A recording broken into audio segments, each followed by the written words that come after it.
conscript group 14 rested and observed the denizens of Fort Knuckle, the home of Mad Maggie and her gang of loathsome fiends and monsters. While she prepared a ritual to help Lulu recover her memories, they interacted with the creatures around them, helping the flesh golem Mickey with his wounded foot, the Kenku, Chuka, and Clonk with their repairs, and the imps, pins, and needles with their problem regarding a certain red cap.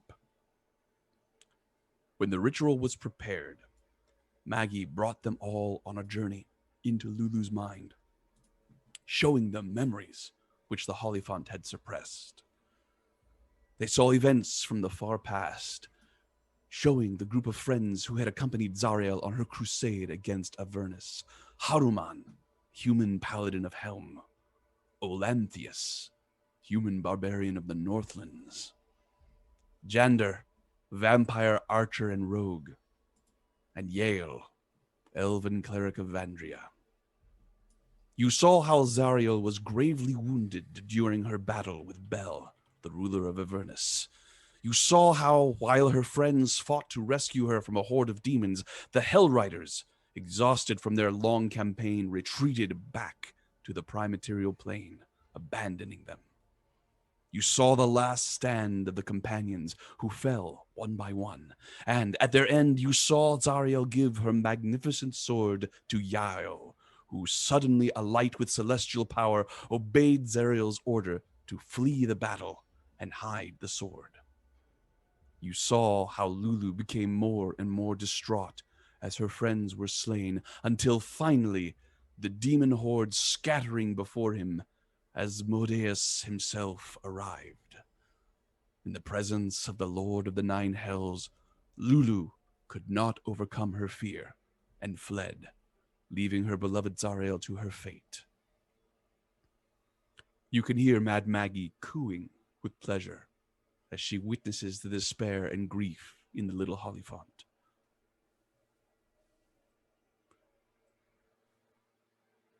As the scene grows dark, you hear her voice in the void.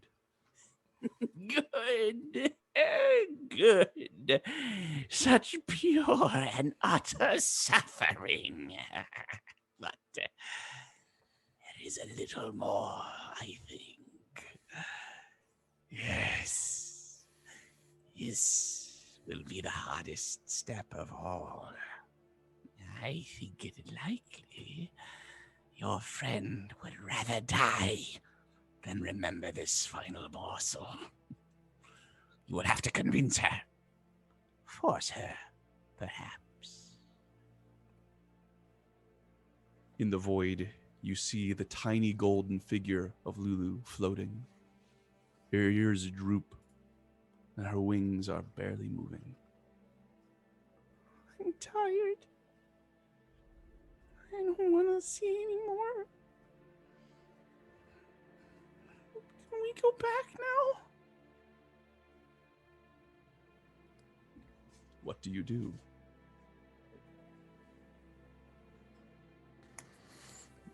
Take heart, Lulu. Does Lulu seem to acknowledge the voice? He does. Remember. Her head cocks a little bit, as if she's listening. Remember. Yeah. The grief that you bear is necessary. The grief that you bear makes you who you are. And you are our friend. You must make it through.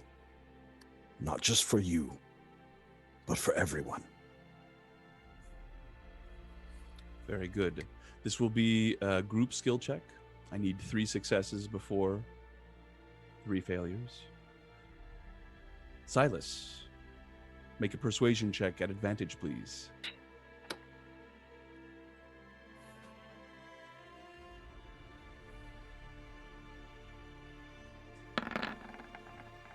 It is a 16. Golden tears appear in her eyes. Oh, I don't know.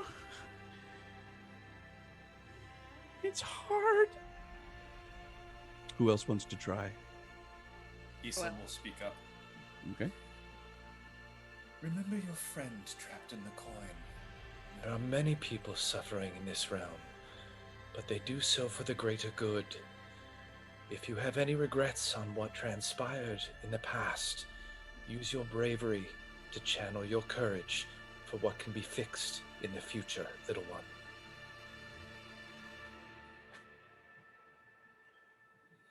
Make a persuasion check. But she doesn't like you as much as she likes Silas. So not an advantage. 19. Very good.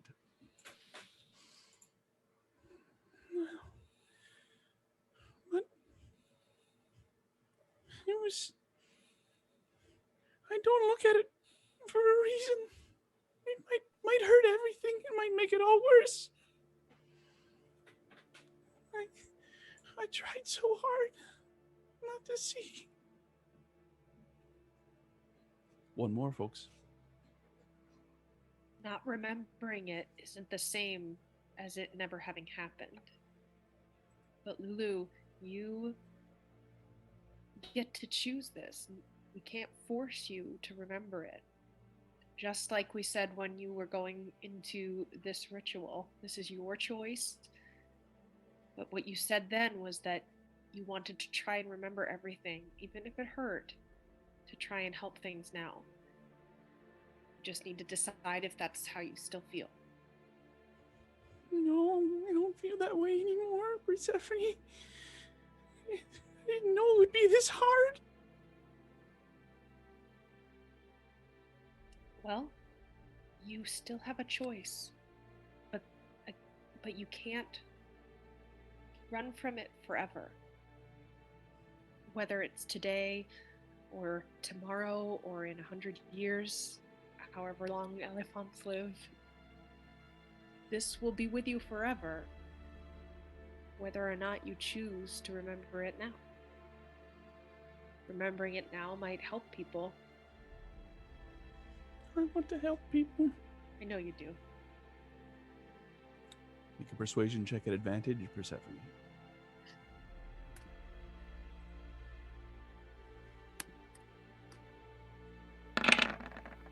Oof. Very good. You have reduced the DC for Lulu's check.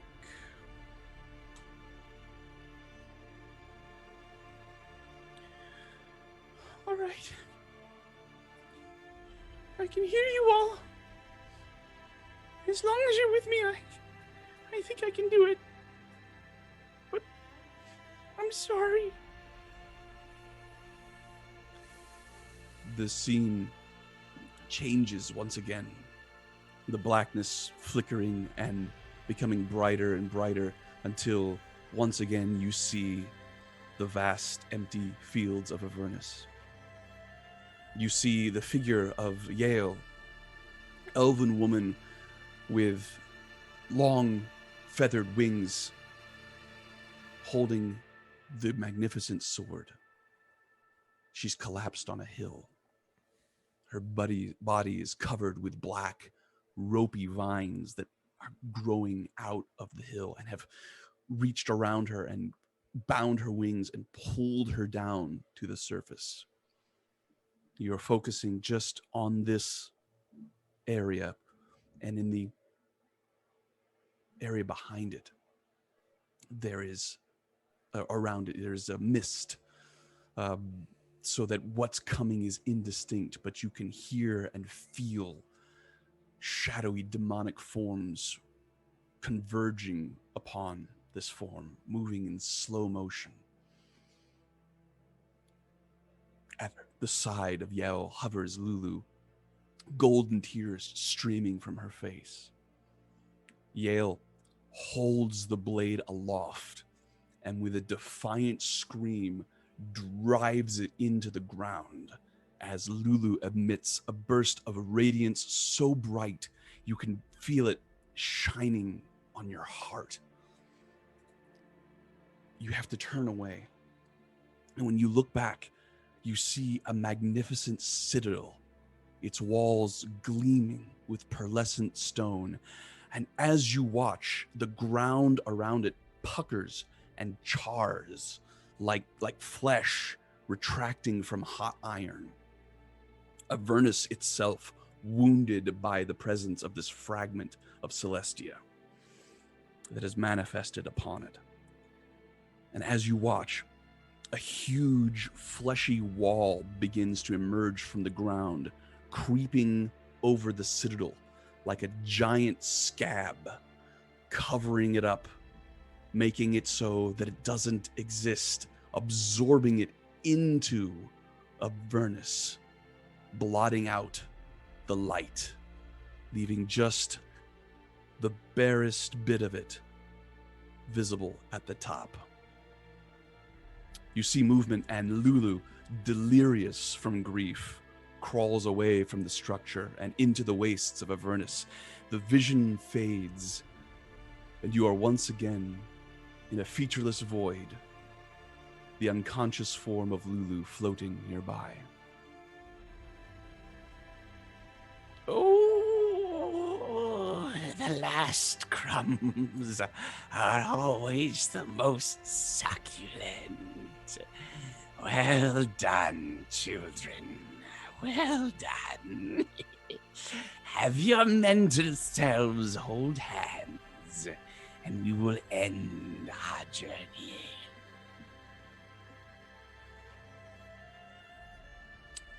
You each sort of move towards each other in the void, grasping hands. But as the last pair of you, Islin and Typhon, you're about to grip each other's arms, you hear Maggie's voice again. Wait.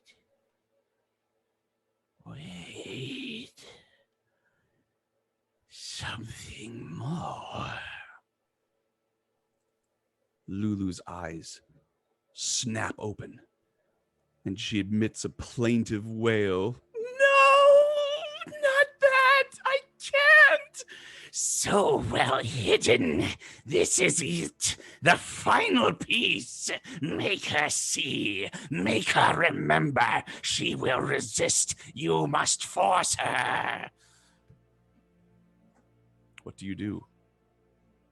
You see Lulu, her eyes wide. She's trembling. She's darting, looking for you all, just trembling in fear.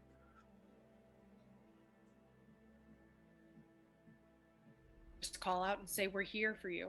No, don't make me. I thought you were my friends. Please don't make me do this. The pain.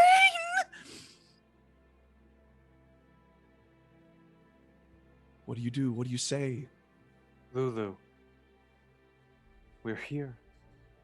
No, We're all here. no. We're I have right. no one. We are No right one left. here. Lulu the friendless. Hear me, friend. Lulu the forgotten. No. Never. Just as your friends stood by you then, your friends stand by you now. You've never been alone. Oh, You've never been alone, Lulu. this And we're is right too much. here. We're right here with you. Lulu. And a ring of fire suddenly roars to life around you as you watch the tiny Holophant shudder and begin to grow. A deep crimson heat glowing at her core. Her stubby tusks blacken and creak as they protrude from her skull, quintupling in size. Her trunk lifts as thick as a tree trunk and blasts a font of dark power into the air as your little friend metamorphoses into a terrifying beast, towering over you all. Her skin rips and stretches over massive muscles, and her once golden eyes burn with malevolent power and hatred. Leave me alone! We will roll initiative. No. Oh. Should we drag our icons on first? I don't see us. Yeah, you definitely will need to do that first and then roll Oh initiative. my god. Not Lulu. Can't do it. I don't wanna. I know, right? I'm going home. Thanks, 2020.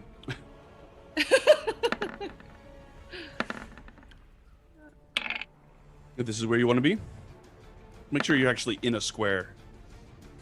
Oh, I don't want to be In a fighting square. at Yeah, all. got it. I had been saying the whole time that I was right next to her, so Okay. Yeah, I had. Yeah, wherever you think it's likely that your character would have been, put yourself there. All right, we're surrounded her. Yeah.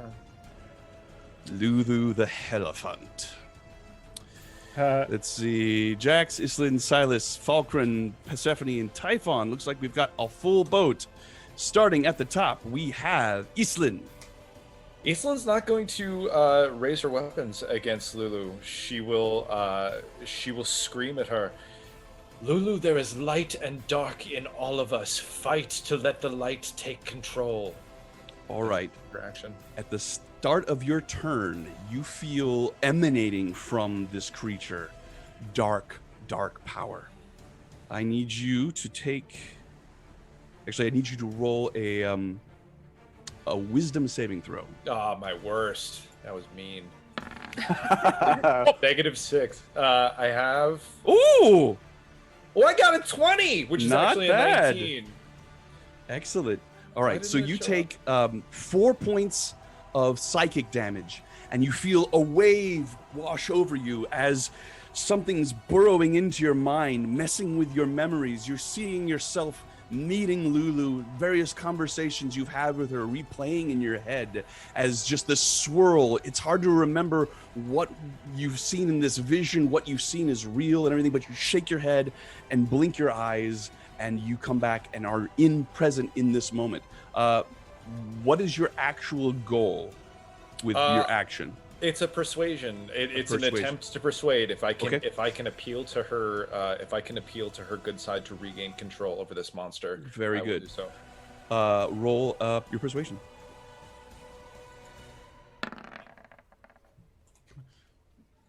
Come on, big With money. a natural 1, I'm afraid you have not succeeded, as you see Lulu's eyes just move to you, and they're just black and empty. Anything else, Eastland? No, that's gonna be it. Typhon. Do I feel the same You do not. effect? You do not. Okay. You can almost feel it lapping at your face, but you are just beyond its reach. Okay. In that case, oh boy, what to do here? I will simply. I'm going to attack the form. Hope to weaken it. Use my ring.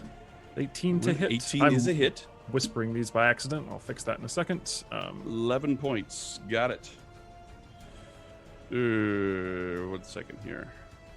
and I think we're all keenly interested to see what happens. Yeah. Yeah. So, Typhon waves his hand, and the black tendrils come streaking out, and they lap against this humongous form, and you see it begin to take little bits and pieces away from it, in the same way that you would expect the spell cast on any other creature. He has harmed Lulu, but there's a long way to go. So Anything else, he Typhon? harmed- There was nothing that indicated that it looked any different than how that spell. Like it wasn't Correct. like. It's a huge thing, Peter, so I don't think that you're able to pull it.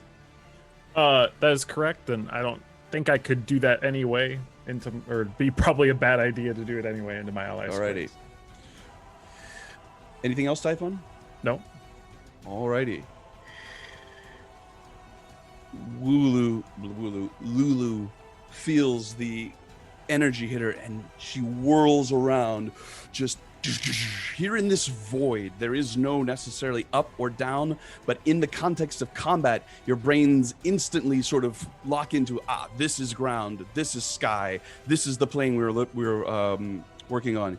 You might be able to change your axis moving up and down if you were able to concentrate hard enough, but at the moment, everything is behaving as if it's open, natural ground.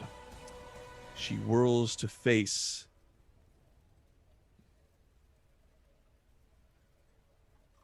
let's see here.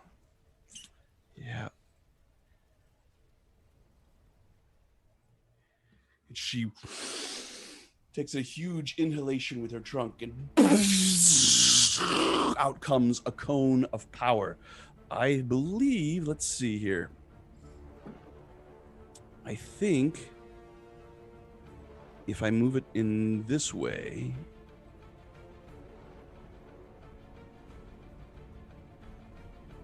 it could hit everybody. So that is exactly what she does. She takes a step here. Silas, you may take attack of opportunity if you wish. I will not. All right. Out comes this blast of dark energy that rips at you all. I need everybody to make a wisdom saving throw.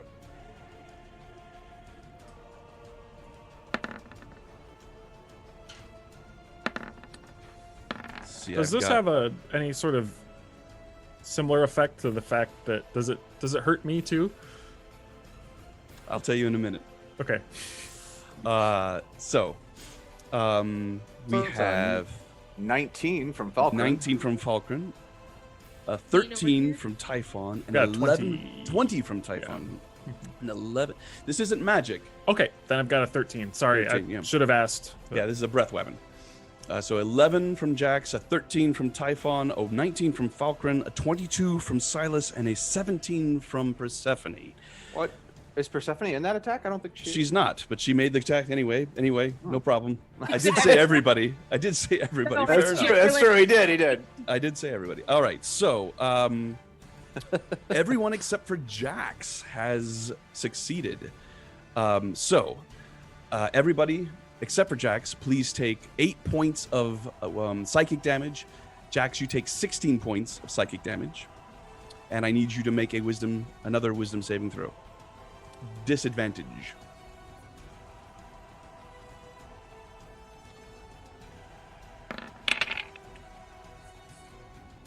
With a 6, Jax, you feel your memories being stripped out of your head. You have no access to any skills for the duration of this combat until you make another saving throw.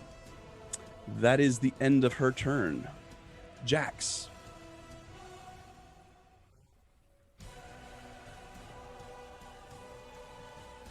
Skills and any spell-like effects.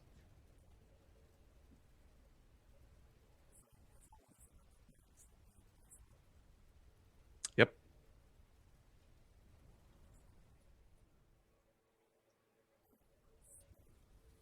Very well.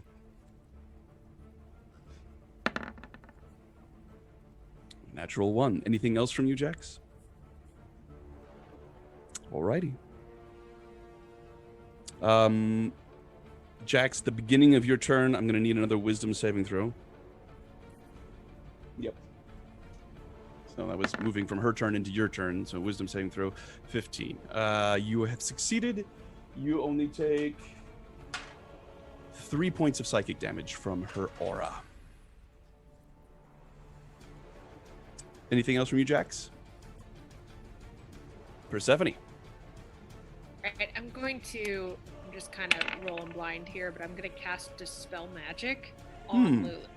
Interesting. And I just want to see if this is something that, is this what she really is, or could we dispel this and get her back, or even just a flicker or something? All right. Roll a. Let's see.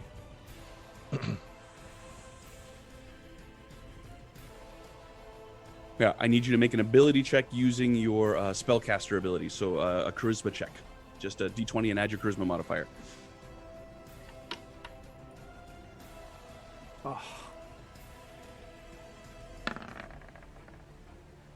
Oh, I'm sorry, Tess. With a roll of a 3, Oh, your dispel magic has been ineffective.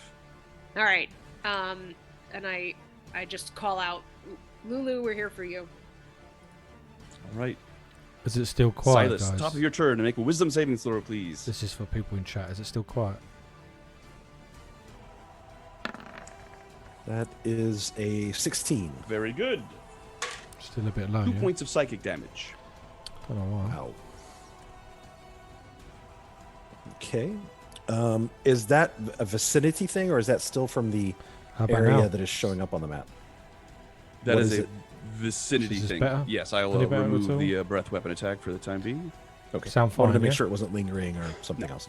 So that's a Cool, thank you. vicinity. So Yes. this really sucks. Curse you, DM, for putting us in a conflicting emotional state. You're welcome. Yes. My goodness. Going to make an attack. And I'm going to let's see what I can do with an attack. Going to Okay. use my moon-touched elven glaive. Don't believe I have an advantage or anything, but I do have reach. That is a crit. Woo! Wow. And I'm going Indeed it to is. add some things to it. Oh, Very yes. well. Yes, indeed. Remember, all dice that you would roll would be doubled. I don't know that the crit will automatically take care of that. So just Yeah, I'll take a look. first roll your damage, and that will be covered with the crit, and then we'll add everything else to it. I'm going to go for the divine smite. Of course you are. How divine? So first, Vandria's power courses through me. That did the crit. So that's Right, indeed. 19 just 19. from the weapon. Mm-hmm. Correct. And then hopefully this goes. Nope, gonna have to click on it. And let me see what spell slots I have, because it's been so very long since I've done this. I've just got first levels, so let me mark Okay. that off. And it went away. There it is. And then I'm going to double that. So roll twice for that. So we'll just double that. So that's 16, Okay, so 19 plus 16. plus 16, Mhm. 35. 35. And that's all magic. And that's radiant she is as well. She is a fiend, so that is doubled again. So it's actually 32 plus 19. 32 plus 19. Got it. Math. I'm not going to contradict, Peter. You keep your mouth shut. Okay. I was like, Typhon's like, what? "Brrr." Like, whatever you have to say, unless it's triple damage, be quiet. Am I right on all this? It's double damage, right? For radiant. I mean, for a divine If- smite, it's double damage if it's a fiend. If the fiend has, You would just get to roll another 2d8, but That's what it is. Roll another 2d8, please. Okay. Thank you. so it's going to be 16 plus 8 is 24 plus 19. All right.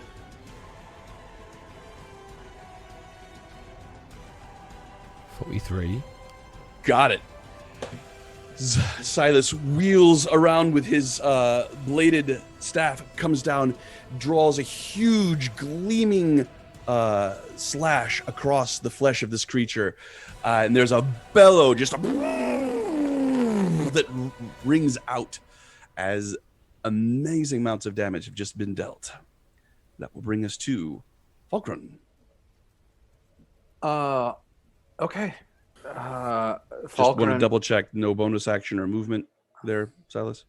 That would have been I think the smite uses the Smite bonus, uses right? your bonus. Yep. Yeah, and I had already extended action surge, so I don't have that. Otherwise, I would. Got it. So yeah, Okay. it is to Islin Alrighty. No, to or Falkrunn. To Falkrunn. Yeah. yeah, so she'll just Falkrunn turns and looks into the eyes of Lulu DM, I want to make an insight check. Sure, make a. Is she still in there? Make a Like- a wisdom saving throw too at the start of your turn. Well, don't mind if While I do. you're at it. Yeah. I didn't want to ahead. do that at all. Ugh, an 11. That's going to hurt. 8 points of psychic damage. All right. So you take your turn to make an insight check. Yeah, like I want to know if she's still in there, and if like there's a, I don't know. Like my hope is that we're not killing Lulu here, but So roll that insight. I'm gonna roll it. Oh. A 21 for that insight. You see nothing of Lulu. You can't imagine a creature more unlike Lulu. Huge, evil, bestial, raging. And just as you were here, you were replaying... oh, got it. You are replaying images in your head the first time you met her, the first time you spoke with her alone, the things that she said to you, the things you said to her, the things that you've seen. It's a swirling vortex. I need another wisdom save at disadvantage. Yeah.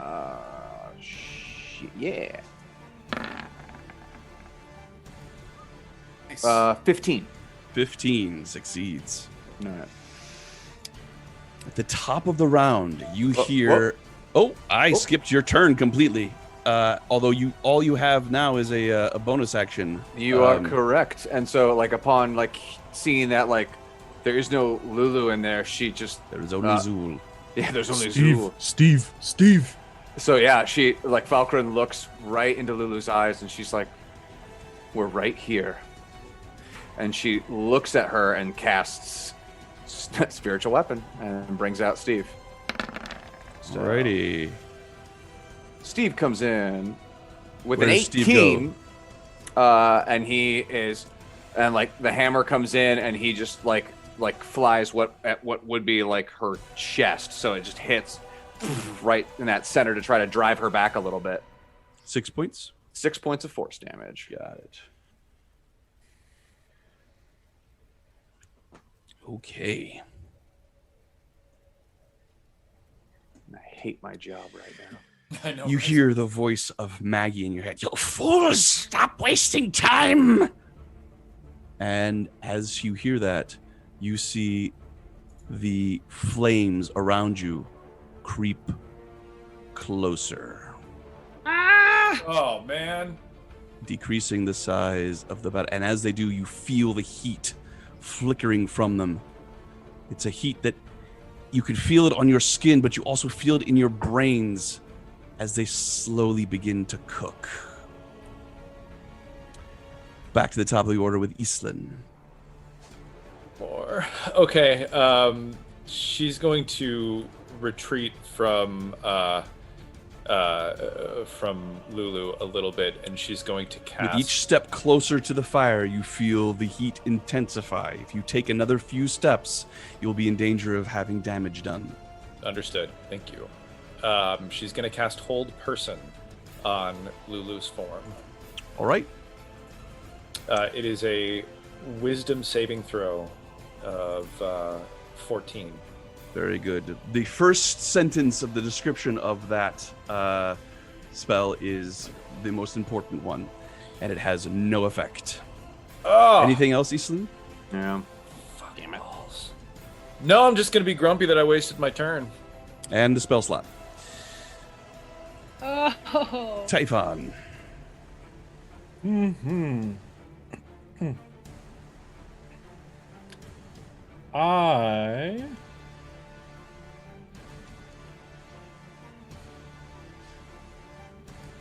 Oh, that seems like it might even be bad. I'm just going to continue trying to deal damage. This time I will use the Chill Touch, though, just from where I am. It's 15 hit. 15 does hit. Be 9 points of necrotic. Very good. If it matters, she doesn't regain hit points, but it might not matter. And moving here, do I feel like I have one more step until Fiery Brain, or like? It's difficult to say. As you move closer, the heat is coming up. So it's knowing for sure how close you need to be in order for you to be taking a little bit of damage versus a lot of damage. Hard to know. Okay. I'll move here in that case. Yeah. And that's it for me. Okay. Lulu backs up a few feet. Silas and Falkrunn, if you have reactions to take, you may use them to make an attack of opportunity if you wish. I'll go ahead. Okay. That's going to be a straight attack with Iranian with a 22 to hit. That is a hit. Dealing 12 points of magic damage. Got it. I strike with Quietus. Very good. 18 is a hit. 18 is a hit. Let's make my life easy and just click on that damage. One-handed is 8. 8. Got it. Magic Fantastic. slashes. And she lets out a bellow and begins to charge at Silas, who struck her so hard. Let's see here. Of course, I already used my reaction. The tusks come, hitting AC 21.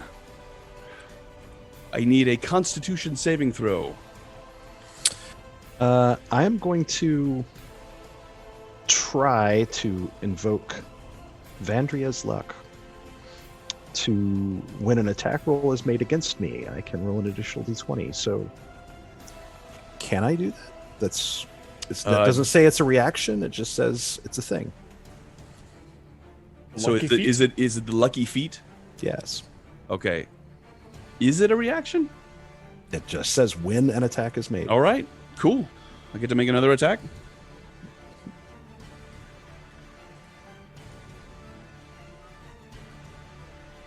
So I rolled the exact same thing again. 21. Oh well.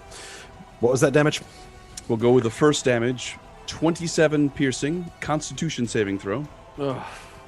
Okay. 27 does a lot of damage to me. And a Constitution saving throw Oh no. of 5. As she gores, you fall prone and she runs just over you, and a massive foot comes down on top of you, making a free attack, hitting AC 20, Oh my god. 27 bludgeoning. And Silas goes unconscious. Unconscious, dying, and prone. Floating kind of in this void. Mondays, am I right? Steps through it to here, and that will bring us to Jax. Jax, I need you to make a wisdom saving throw. 12. 12 is not enough. Take 5 points of psychic damage, and I need another wisdom saving throw at disadvantage.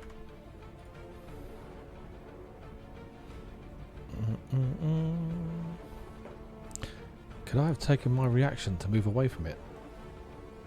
As she moved into you? Yeah, at the end of her move. Yeah.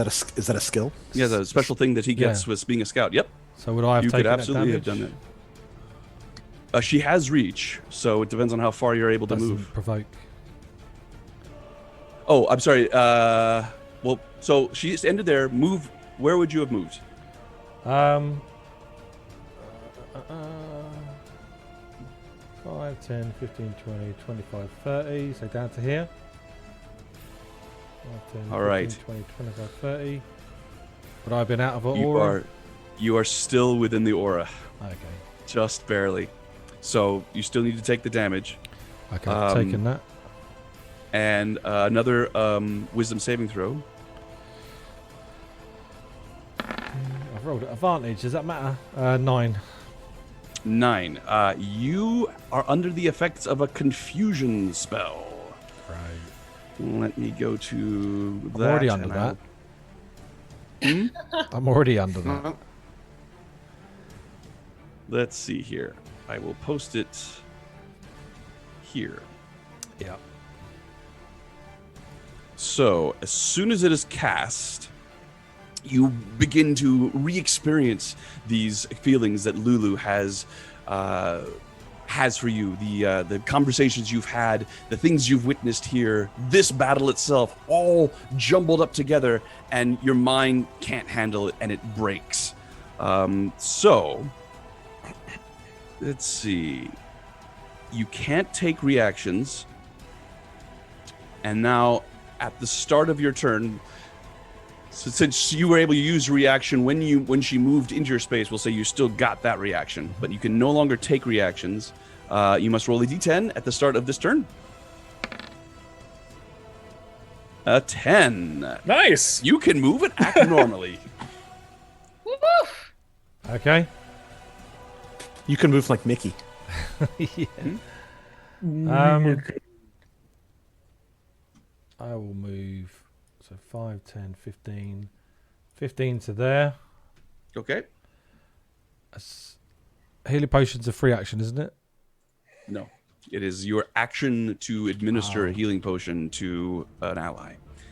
Bonus action for yourself. That's a homebrew root. Okay. I will spend an action to feed Silas a greater healing potion. Mm-hmm. Very good. Which is there. How do I do that? Silas, you are no longer dying, and you are no longer unconscious. For 14 you are still back. prone. 14 healing points back. Anything else from you, Jax? Oops. I will disengage. Okay. 5, 10, 15, 20, 25. Roll a wisdom saving throw. 30. Ooh, what happened there? Wisdom saving throw.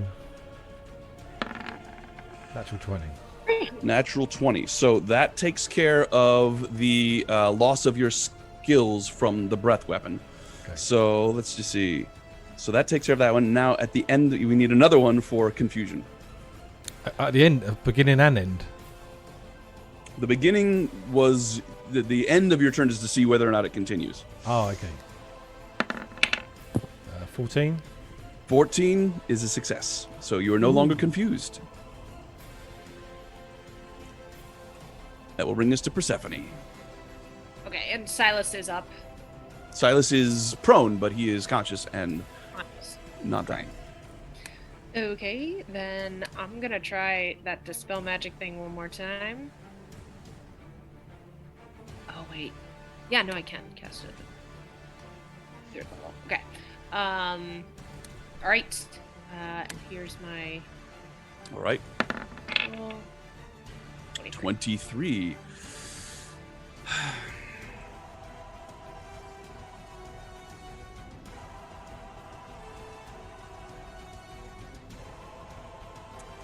It has no effect.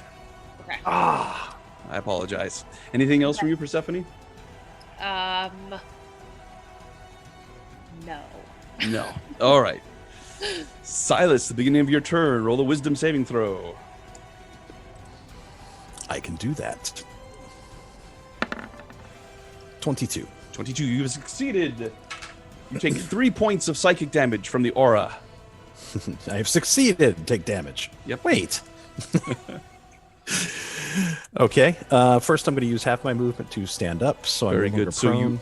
you are literally under the feet of this thing, just as it you're standing up. As imagine the halflings and the Oliphant in Return of the King, just huge steps coming down around you, right under the belly of the beast. The belly of the beast. I cry out first. Lulu, come back to us. And then I'm going to strike her. Going for the attack with the glaive. It's just really aggressive CPR, basically. Yeah. Rolling. That's how I have to think about it. And I'm going to use a special ability because that's. Go ahead.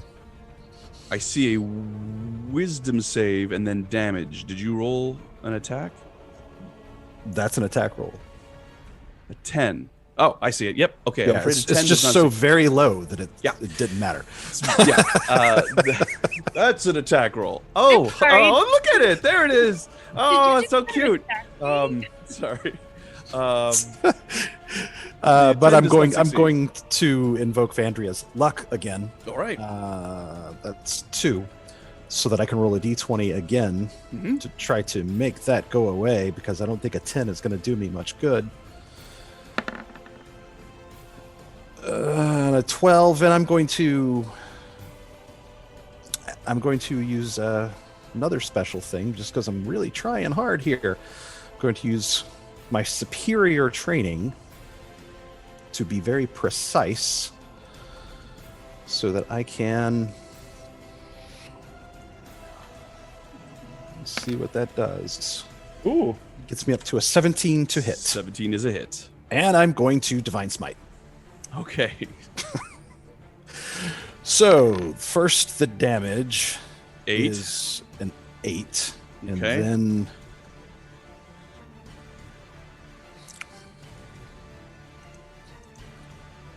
Divine Smite. Waiting for the rolls. That is a 12. But then, because we have a DM here on the staff that knows all about demons and smites. Hi, Claire. And hi, Mr. So that's That's another 2d8. Yep. So 25 plus 8 is Got it. 33 points, all magic radiant. Got it. And then I Once call again, out, the please, creature. Lulu.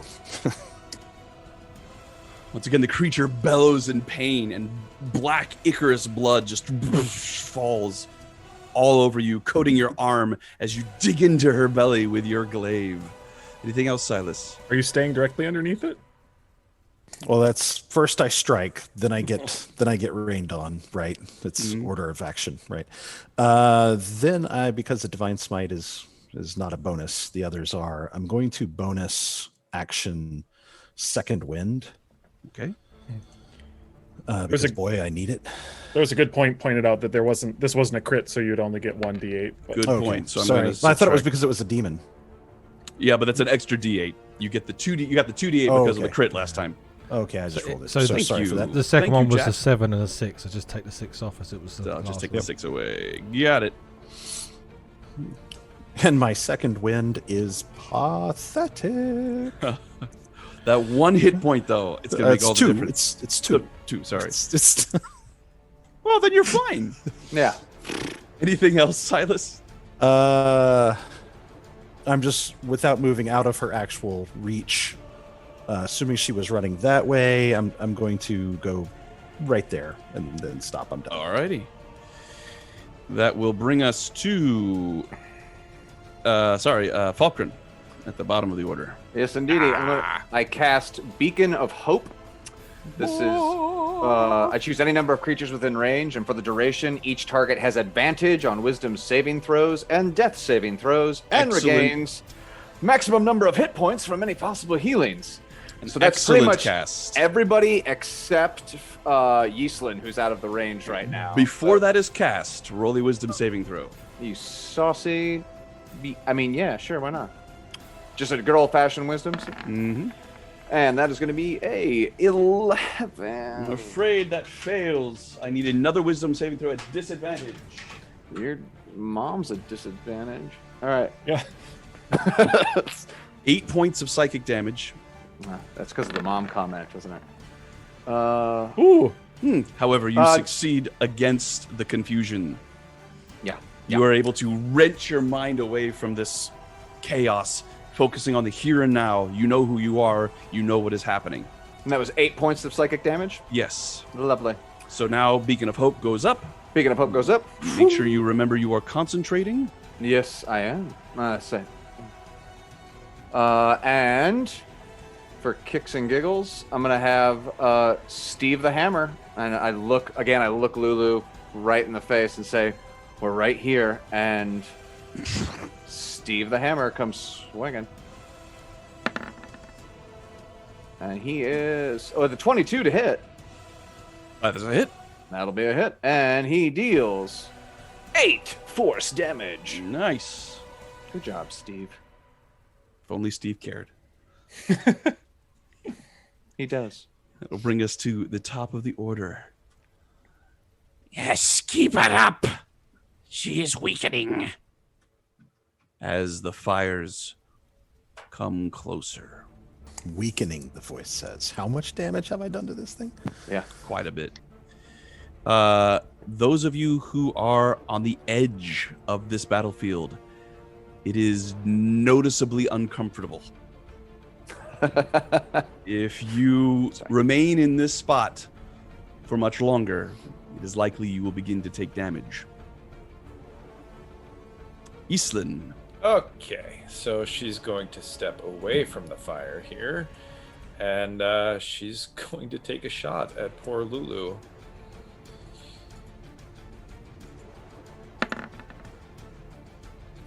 It's a hit. 27 for 19. 19. Wow. Very good. I will stay where I am. All right. Typhon. I will walk into the range, I believe. Yes, make your wisdom saving throw. All right. At advantage. At advantage. I shall do so.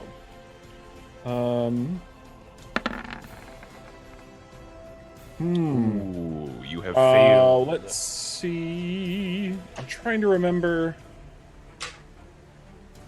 If the 12 succeeded before. I don't think it did.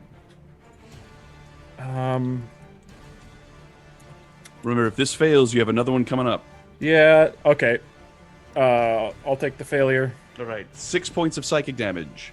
All right, and then And another now one at disadvantage, which would be a straight roll thanks to Beacon of Hope. All right, now I use Arcane Deflection. Now use Arcade, all right, which makes it up to 15. Makes the 15. That is a success. And as you come in again, you see all of your memories of Lulu, the tiny Holophant, usually cheerful, soulful, happy, all jumbled up together. And your brain recoils against trying to process all the information, but you wrench yourself back to the here and now, throwing off the effects of confusion. What do you do? Damn it. I move to finish my move to here and simply cast another cantrip because that's all I can do now.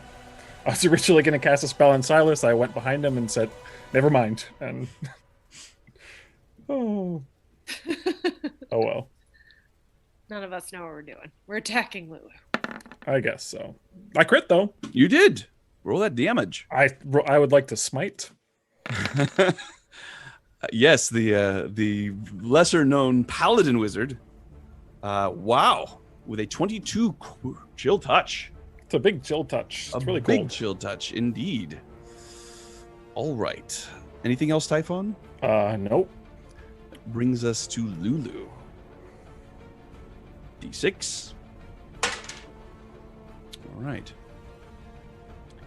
Lulu backs away, gaining momentum. Take attacks of opportunity if you wish. I can't. I could punch her. Sure. Punch No. the opponent. Punch the opponent, please. That's not a very good. I don't have a reaction anyway, so it's fine. All right. I 9 think misses. a 9 misses, yeah. Falkrunn, did you want to take an attack of opportunity as she steps out of your threatened range? I don't think she was close enough. Was she not? She was here on... Yeah. Oh, right. You don't have... So just on Silas. So she backs up to Falkrunn's stubby little legs couldn't possibly Right. reach them. She rushes. You know what? at- Silas doesn't have Beacon of Hope anymore. That's She rushes gone. at Falkrunn. Falkrunn, let's see here. Oh, come on. We can take him. Hitting AC 20. I need a Constitution saving throw. Sounds good. How is a 8? 8. You fall prone. Yep. 34 points of piercing damage from the door. And I'm unconscious. Unconscious.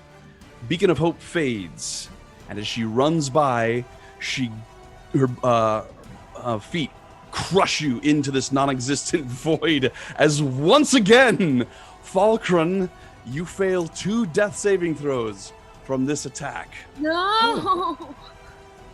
I do actually need to make the attack to see if it hits. At advantage, yeah, it hits. Okay, so 2 death saving throws as she careens past you, moving to here. That is the end of her turn, bringing us to Jax.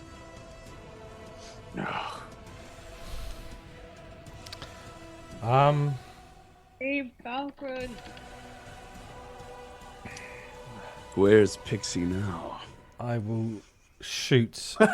Where is your god? I will shoot. Yeah. As Silas is within range, so I get. You're shooting at me? What? No. I want to point something out. Within the aura, Falkrunn will automatically take damage her next turn. Okay. I haven't got any healing. I gave Silas my only healing. I'll take care of it. Okay. Next. Is there anywhere here? I'm guessing there's nothing I can hide behind. Nothing. Not a thing. Natural 20. Nice. 3rd crit from this group. Fantastic. What the hell was that? Now, because Silas has reach, he is technically engaged. So Yes, that's what I mean. all the yeah, damage. That's why I shot. Yeah. Yep. Do that math for me, will you? 34. Got it. Anything else from you, Jade? You are beginning to see the outside of this form show cracks and not quite 100% corporeally there. The outside still seems to be moving with the same vigor, but you see, you can begin to see inside, hanging limply, a sparkle of gold.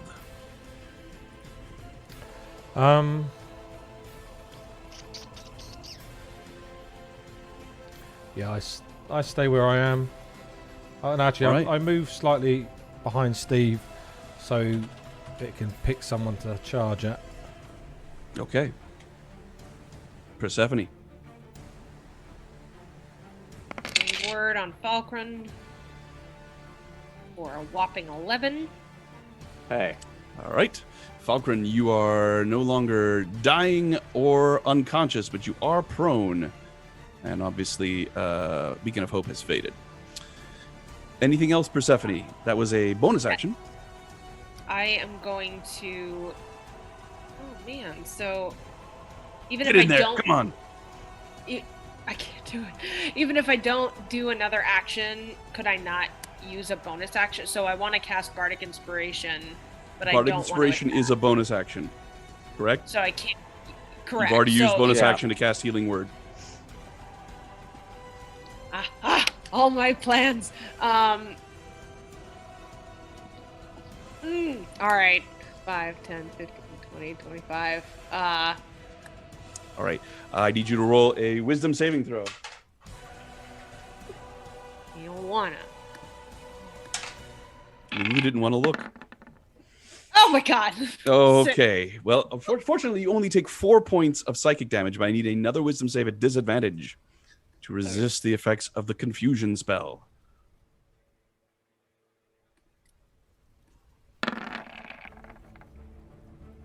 I'm afraid a 9 does not succeed. So please roll a d10. Oof. Why did I listen to the DM? Take back.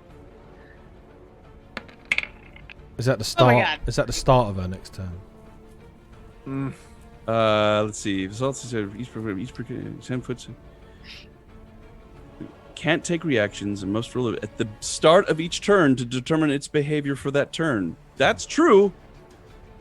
That According just means to she rule- doesn't have to roll next turn. Yeah, so. so you won't have to roll next turn. So I will say that as you feel the effects of this thing beginning to take effect, you may make your action before it actually grips a hold of you. So rules as written, it's the beginning of your next turn. Your turn has already begun.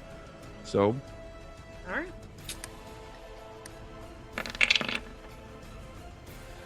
20 is a hit.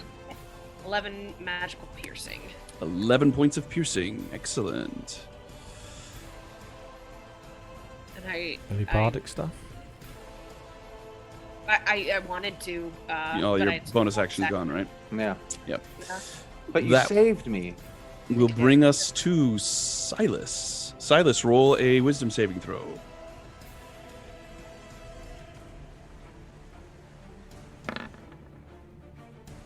All right. I'm going to be lucky again. Because it is or a saving throw. Just so you know, just reminding you, You got the confusion if coming you fail this one, the next one is the confusion spell. So that's what I'm saying. That's okay. I totally get it. You do it whichever one you want. Like I gotta make things happen here. So I'm gonna try to re-roll that wisdom save. 23. 23 is a success. Take 4 points of psychic damage. And that is now your turn. There's a chance if I take full damage that I'll go down. I got it. Okay. I am sitting on not many hit points. Understood. So Falkrunn is up, right? Falkrunn is prone, but is alive and not unconscious. Alive. Right. Yeah. Okay. That being the case, I'm going to step forward, making myself an even closer target. And I am going to attack with my glaive. That is a 16 to hit. 16 is a hit. Okay. Then I click on the damage, and I'm going to not do anything else, but that's... So just a hit? All right. Yep. Just a hit. Got it. But I'm then going to look at Falkrunn and yell out to Falkrunn using Rally. Come on, Falkrunn, our work's not done. Don't fall on me here. And Falkrunn gets 4 hit points. Plus 7 hit points. Very good. Nice. Excellent. Then I'm done. The tone and the presence of Silas's voice, it echoes, and there's some divine power behind it, and you feel it course over you, and you feel a cleansing breath as more hit points are pumped into your pool. Silas is done. Brings us to Falkrunn. All right, I'm gonna get the hell up. Okay. Yes, these feet look particularly damaging to people who are on the ground. Yes, for I am but we. All right, so Falkrunn's going to get up and sort of get herself out from underneath the creature. Okay. And then as she gets to there, she's going to go ahead. She calls upon, she's like, another close one. And then she's going to go ahead and channel Divinity Preserve Life. Okay. And she's going to use that action to bring her up. I give myself up to my half max. Mm-hmm. So I've got 35 hit points to divide. I'm mathing here, so give me a sec. And so I'll get myself up to 28. 12 gets me up to 30. Okay. And then I'm going to give the rest of clerics, my goodness. And then I'm going to give the rest of that to Silas. So that's 35 minus 12 is 23. 23. Thank you. So 23 hit points to Silas. And I look him in the eyes and like, I hear you, I see you, Steve. And then coming right back. Steve was dispelled when you went unconscious. It doesn't dispel when I go unconscious. That's completely unfair. It doesn't Balderdash, it doesn't say in the things. Like, if it's just, all right, that's fine. I take lasts your word 1 for it. minute. So take your word for it. It just sort of hovers there while you're unconscious. It just pouted for a while. Yeah, because Steve cares. That's I right. miss Falkrunn. When's Falkrunn coming back? Said All no right. one ever. Just kidding. So it's Hell's taking its effect on you guys. Psychic It is. damage. So we finally got this deep into 2020. It's started to kill the party. All right, good. All right, yeah. So let's go ahead and see some hammer time, shall we? Miss now. Yeah, right. I'm gonna say all because of what Peter said. 23 is a hit. 23 is a hit. That's right. With 7 force damage. 7 points. Now, as each blow hits, dark chunks of this creature are blasting off and sort of dissipating into the ether, revealing more and more of the Holofont underneath, just limp, unconscious. Anything else, Eastland? Not Eastland. Anything else, Falkrunn? I like, so as I'm seeing this crack off, and I'm like, she's in there. She's in there. Alrighty. Top of the round, the flames advance. The flames advance. With dramatic Cue, pauses. the flames advance. Your line. Let's see Oh, here. Typhon's feeling the heat. Indeed, he is. I don't look back. Okay. Do I look cool? You do look cool. I mean, yeah, you really do. Don't you always look cool, Typhon? Let's see. I pretend like I made him advance. That's good. I like that. 1, 2, 3, 4, 5. Yeah. All right. Eastland takes a step forward and Forward! shoots with her hellfire short bow. 22's a hit. 22, 4,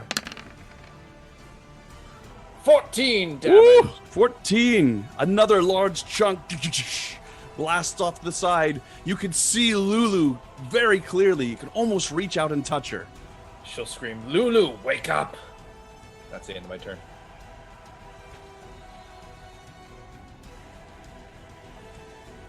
All right. That will bring us to Typhon. Typhon.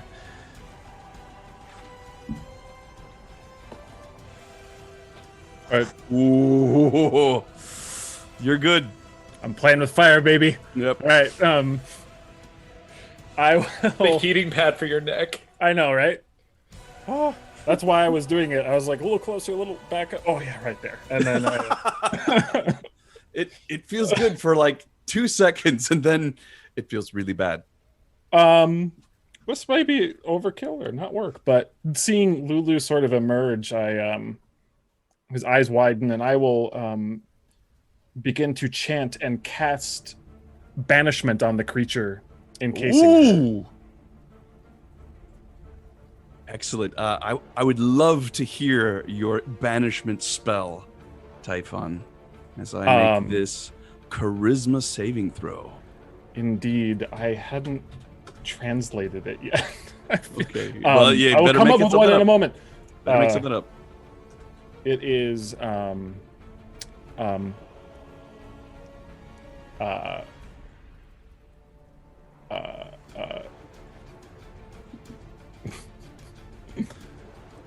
You just want to be as cool as a limus, I understand. I know, I can't it is Anakaladias Orkus, which is a bastardized Greek, is to try and get it to pop out of this. I have rolled a 15 on my charisma saving throw. Oh, that's Did I that's save? the DC. Yeah. All right. So there's a brief moment of as it remanifests itself in this purely mental plane. Anything else from you, Typhon? I moved just a little. Did you move into that space? Is that the path you took? Because you did actually cross the threshold of the aura. This? Where I went So like you were. Did you go through this square? Here, this will be helpful. Sorry, I was do not quite remember. But if it looked like I did, then that's fine. It did, but I'll leave it up to you. Did you? You certainly don't have to. No, was I apologize. Did I start my turn here? No, it was here. Here? No, it was. No. You were there. Yeah, you were right there. Okay.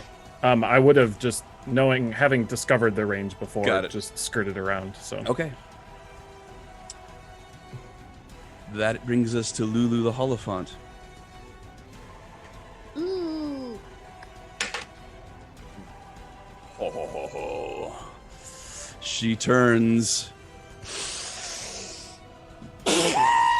and out comes this blast of dark, grasping, horrid energy.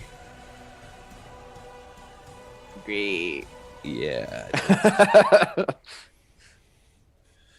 Let's see here. Yep, from right there. Gets all three of you. I will need wisdom saving throws. Ilmater, protect me. All right. Vandria protect me better than Ilmater protected Falkrunn. Yeah. Persephone, again, you're not in the range of the seat. You don't have to roll. Oh, good, because it was a crap roll. All right. All of them. A circle. Typhon, you take 14 points of psychic damage. That is my amount of HP. So Typhon goes down. No! Falkrunn, you take 14 points of psychic damage. Ha! I need a wisdom saving throw. Don't mind if I do. 17 and a 13. As this blast comes passing over you, you feel memories being ripped from your mind, and you close your eyes and concentrate, and you feel them slipping back into place. No effect. Silas, you have failed. You take 14 points of psychic damage. I hate this game. I need another wisdom saving throw. Is that advantage, disadvantage? That's just a wisdom saving throw. 16. 16. Similarly to Falkrunn, your memories are being ripped out of you as this blast from this fiendish, huge creature that only bears a slight resemblance to your friend, as it begins to try and rip memories out of your head. But you manage to resist with the power of Vandria. That will bring us to Jax. Typhon, you are unconscious, prone, and dying. Jax.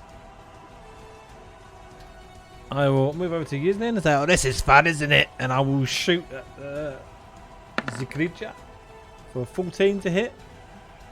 14. It does not. Wait. I've gotten confused. It does not hit. Oh. Anything else from you? Not flanking or anything, am I? No. No, I can't do anything else. All right. Moving on to Persephone. Persephone, make a wisdom saving throw. Is it different than the one I did before and failed? So, all right, give me just a second to take care of something here. Yeah, so this is where you had rolled a 3, right? For your confusion effect. And I think because you're in the aura of psychic damage, this is a different saving throw. So you're already going to do whatever that was, right? Right. So Silas is absolutely correct. So this is the wisdom saving throw for the damage, which you succeed. Woo. So super that first. 1 point of psychic damage.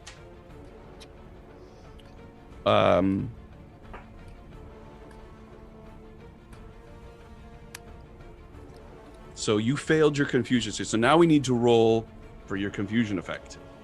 And that's what I rolled a 3 last time for. You rolled a 3. So I'm going to repost this so we can see. So at a 3, so you do not move or take actions this turn. You are frozen as memories of Lulu, of all the numerous conversations you've had, of her snuggling inside your clothes, as her flying around you, conversations you've had, they all begin to just jumble together into this horrible amalgam of just sensation.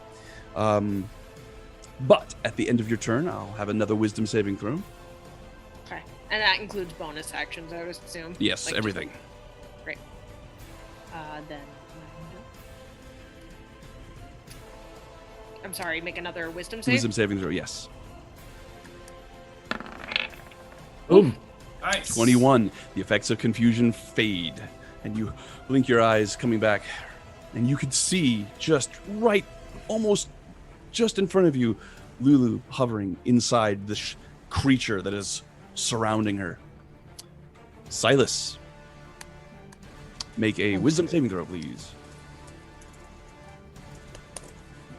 I can do that. Wisdom saving throw coming at you. 11. 11 is not a success. So,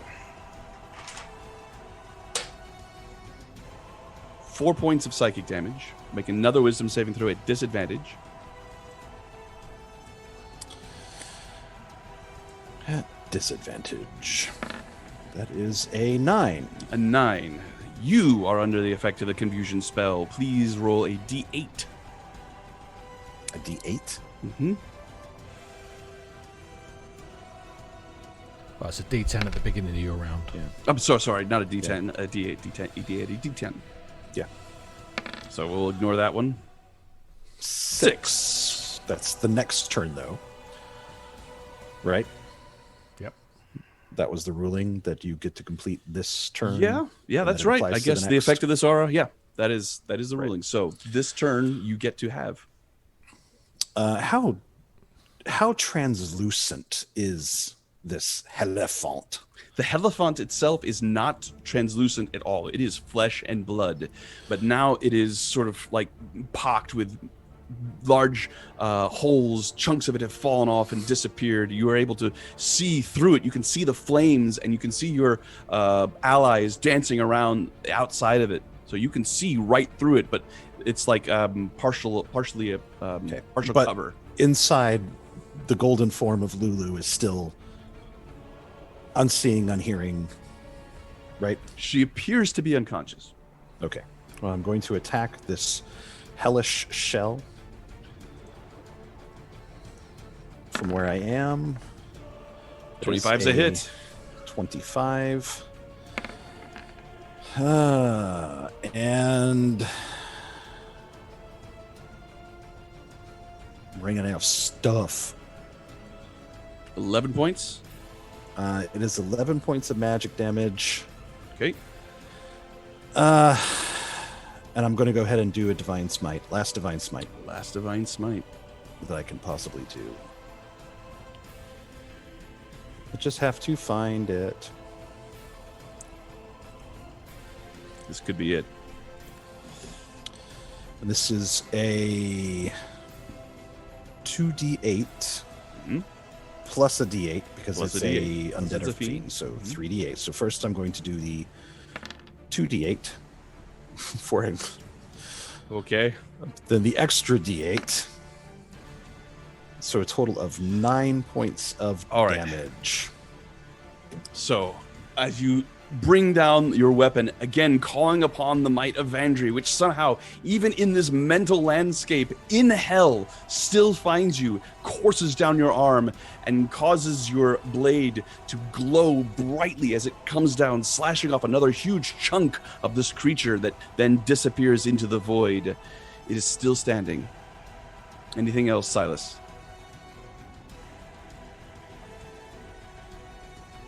I can't. Crappity crap. I'm actually going to move 2 steps there, Okay. just to be closer, and just dragging my glaive along Lulu's hide as I go, not Got it. provoking damage, but just being an irritant, and then stopping my round there, my turn. Okay. Will bring us to Falkrunn. Falkrunn, make a wisdom saving throw, please. Oh, blessed Elmater, guide my. No, wait. Clickety click. Ooh, A 23. 3 points of psychic damage. Oh man, that's just mean. All right. As the grief that Lulu exudes penetrates into your mind. All right. Quite so. Your guilt for hitting Lulu. Yeah, and so, locking eyes again on the prone figure of Lulu inside this creature, and Falkrunn reaches out to her god and just hits the hide and casts banishment. All right. Charisma saving throw.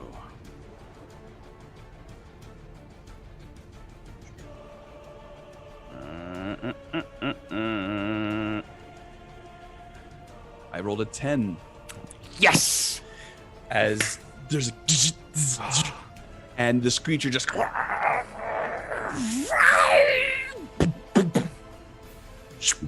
disappears, leaving Lulu floating unconscious in the middle, completely unharmed. I immediately move to her and try to cradle her, make sure she's okay.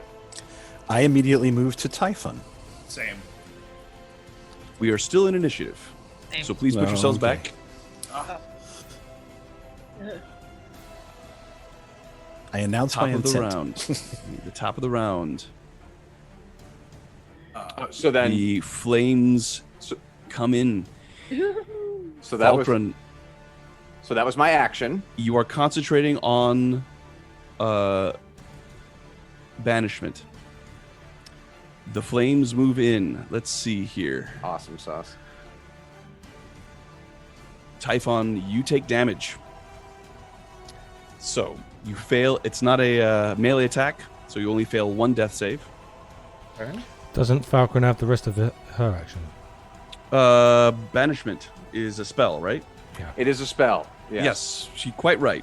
Banish. You do have the rest of your turn, Falkrunn. So you are concentrating on banishment. That is your action. You still have a bonus and a move. And I can't bonus action healing word because I cast banishment, correct? Correct. All right. I got my turn. Got a healing potion? I do. I do have a healing potion. So I will drink that healing potion. I mean, You can drink it on a bonus action. Yes. Yeah. No, I'm doing all right in terms of. I was thinking of the guy who's dying I have behind you. Typhon. but it's gonna be an action to get to him, Silas, and to So get the drop it on Lulu. Yeah, I guess my movement is to that was my movement to go towards Lulu, and that's what I did. So. All right. So now that brings us to Islin. All right, so Islin is going to run to Typhon and use her action to feed him the potion. Mm-hmm. And with the bonus action, she will use dash action and get him to stand up and pull him away. All right. So getting somebody to stand up is going to be half your movement. That's 15. So that's 15. So you ran, fed as action, bonus action dash, 15. You have 15 left. And so I will drag him away from the flame. So that's only dragging somebody. It's only 5 feet. 5 feet. All right. So 5 feet away. Got it. All right. Which brings us to Typhon. What was the healing? Oh, sorry. It's a regular healing potion, which I'll roll for you. Or maybe I won't. Yes, I will. Oh, that's a good 9. potion of Good healing. potion. Good Yes. potion. Yeah. All right. Now we come to the Helephant's turn. As we do, you hear Mad Maggie's voice say, Yes, you have to banish it, but it will return, and the flames will consume you before it does. banishment lasts a minute. Let's all At the hold end of actions. at the end of which it will come back. Within a minute, that is 10 rounds of combat, the flames of this area will completely consume all of you. If you hold banishment for the entire length of the duration, there will be no survivors. Well, No survivor.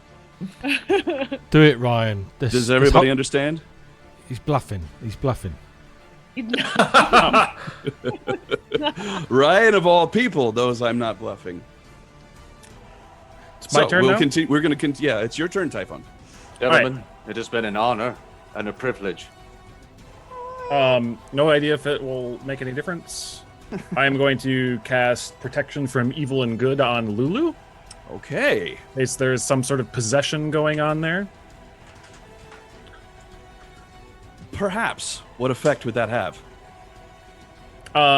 My idea is by using that, severing her, I figure this is a manifestation of her anger or her sorrow getting the best of her or her fear that is happening and almost possessing her in a way that can take this form and just, hijack her consciousness. So hoping that can help sever it. All right, so I will give her a saving throw based on this.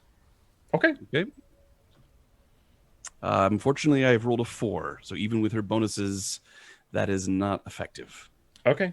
Does it still? It still takes effect. She has the effect as on. But all right. So that is your turn. Anything else, Peter? I will then say I think we need to destroy the avatar. Does she get advantage? Come around. Sean? I didn't catch that. What was that, Does Jax? she get advantage with protection from evil and? No, no. That will bring us to her turn. She is banished. There was more? Yes. Oh, sorry. I was going to explain that we should all get ready to attack as soon as it comes back, and we should have it come back after its turn.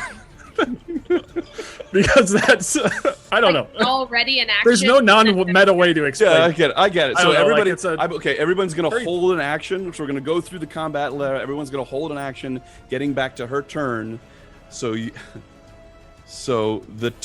what's the trigger going to be? So I guess I think the only trigger could be when she comes back. Yeah. Which would happen at the end of the round on Falkrunn's turn. Okay. Everybody, is that what, or can we do it at a different? I will say that just for the sake of this, everybody holds an action. We get to Falkrunn. Everybody is standing around the space where they expect, giving a wide berth to this area where the thing is going to come around Lulu. Okay, I just have to say, I'm going. I am confused. And in fire. I am not responding to any ideas. I can take no action or movement on my turn. At the end, so that means you'll notice I'm just like. So that means you cannot hold your action, but you can make a wisdom saving throw at the end of your turn to see whether or not the confusion continues. Okay. I was just making a note that once it's my turn, I can't. Yeah, no, I see it now. Yeah, I'm still confused, but I thought you were literally confused if combat was still on. I'm under the effect of the confusion. Yes. Got it. So saving throw from Silas.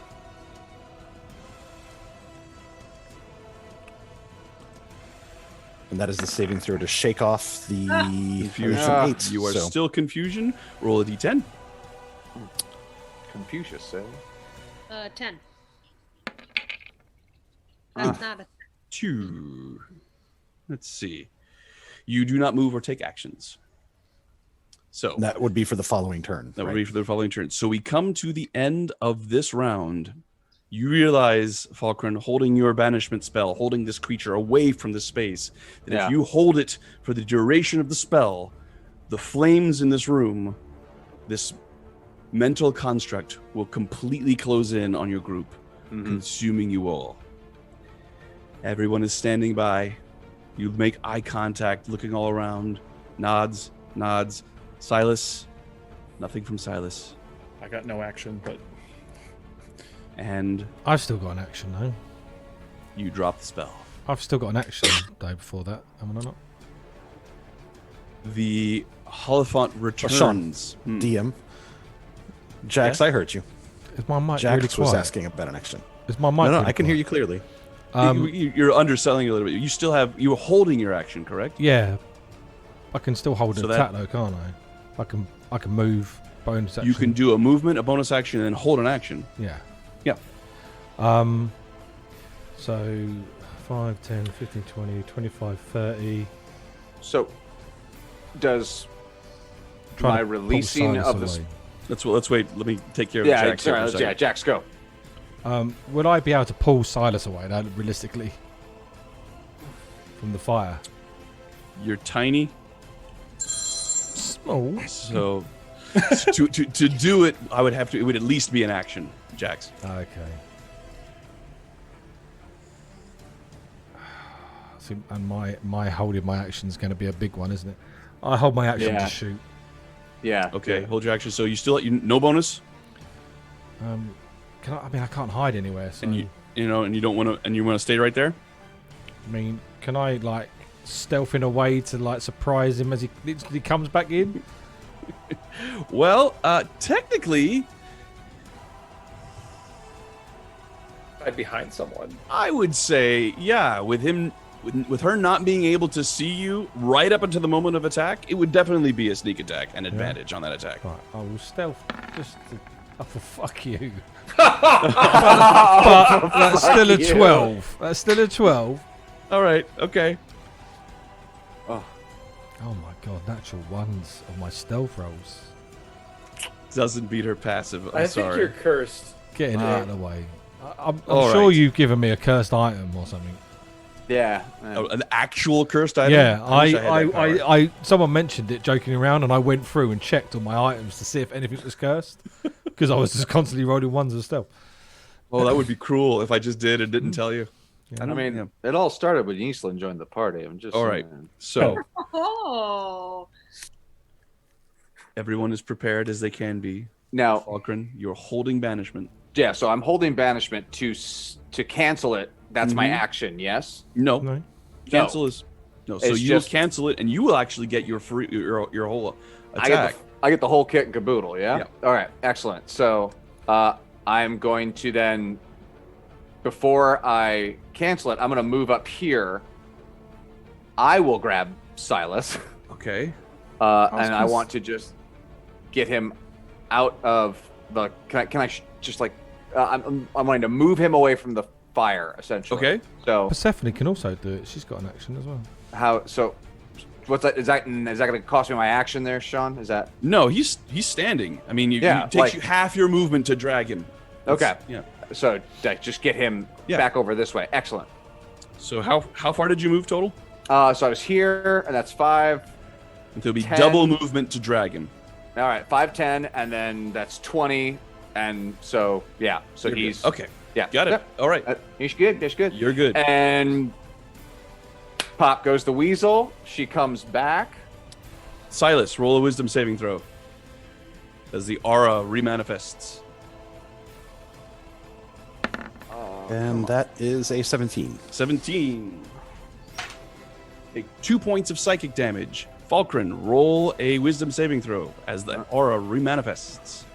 Oh, the aura, the aura. So, God, a 9. 5 points of psychic damage. Roll another wisdom save. Yeah, all right. It's by design, Silas. Wait. Roll another wisdom or disadvantage? Another wisdom. Well, sorry, at disadvantage because you failed the first one. Yeesh. Back through, sure did. And 13. 13 is not a success, I'm afraid. Oh, bollocks. So you are under the effects of a confusion spell. Roll a D8, which will take effect on your next turn. D10. D8 or a D10? A D10. Sorry. No, it's all right. The running in a random direction is rough. Yeah, I know. In this fire, I'm so lucky that hasn't happened. So you have rolled a 6. Yes. All right. So on your next turn, you will not take any actions, but you have this action. Right. Persephone, roll a wisdom save.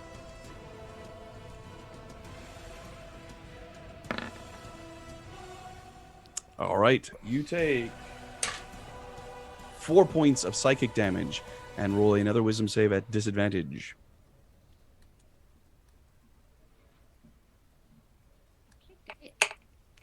Rolled on the wrong thing. It's rolling on my. Yeah, mine did that on Friday. bizarrely. Well, you want to just tell me what it is? Yeah, but I didn't look. Oh, here it comes. Okay. 7 again. All right, you are under the effects of a confusion spell. Roll a d8, a d10. God, damage. Yes. Wow! Then you can move and act normally on your next turn, Ah. but you will still be unconfused. And Iselin will roll a wisdom saving throw. Really? Oh yeah. Yeah, I'm in the. Let's see here. So will Steve. Steve's got. He's already confused. Isn't he? 11. I'm going to use a point of luck to try that Okay. again. Come on. 12, I'm afraid, is not a success. Roll another wisdom save at disadvantage. I'm absolutely going to be confused here. Or not. Oh, So Oh, yeah, you are. Never mind. Yeah. Oh, you What failed. was that roll? What was You that failed. roll? You I take got a 6 points 2. of psychic damage. Okay. And roll a d10. You got this.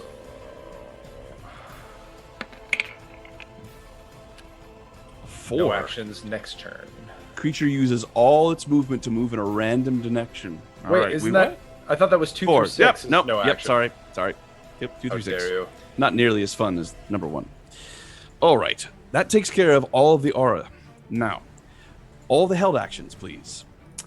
starting with my action or no, the held action of everybody else. The held action of everybody else, yes. All right. So we have a held action from, not from Silas. We have a held action from Iselin.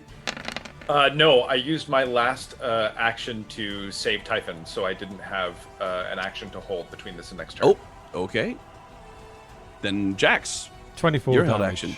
24 is a hit. 24 damage. Oh. I use Fury of the Small. For an extra 7. That will do it. Jax, the final blow on this Elephant is yours. Please, how does this go? He goes up to roar, and I shoot straight down his trunk to his brain. The arrow goes right through the nostril and there's a as the trunk sort of falls off, and then bit by bit pieces of this thing begin to fall away. I won't be Until- getting that arrow back. All that is left is Lulu in the middle, who begins to stir. Are we still in initiative? No. I go and hug Lulu. She shivers underneath your embrace.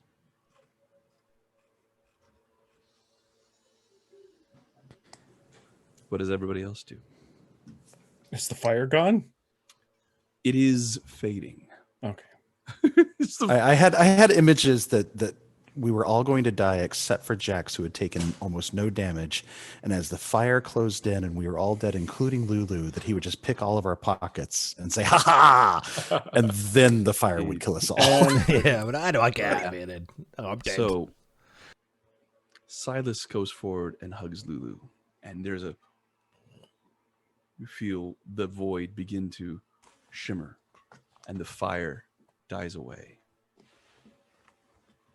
What do the rest of you do? I also move forward. Is And Lulu conscious? She is not.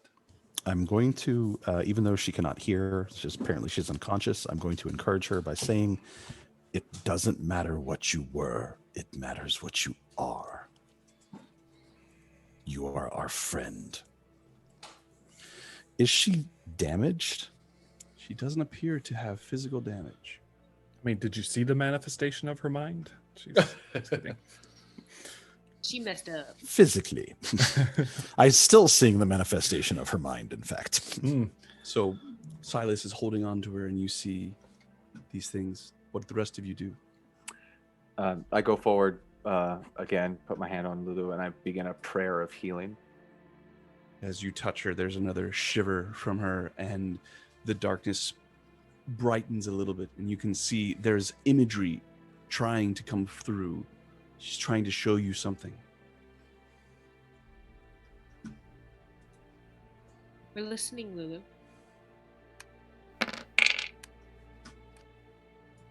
As you touch her, it fades even more. The void around you brightens, revealing the form of Zariel. Her alabaster wings now black, her body clad in dark, cruel armor.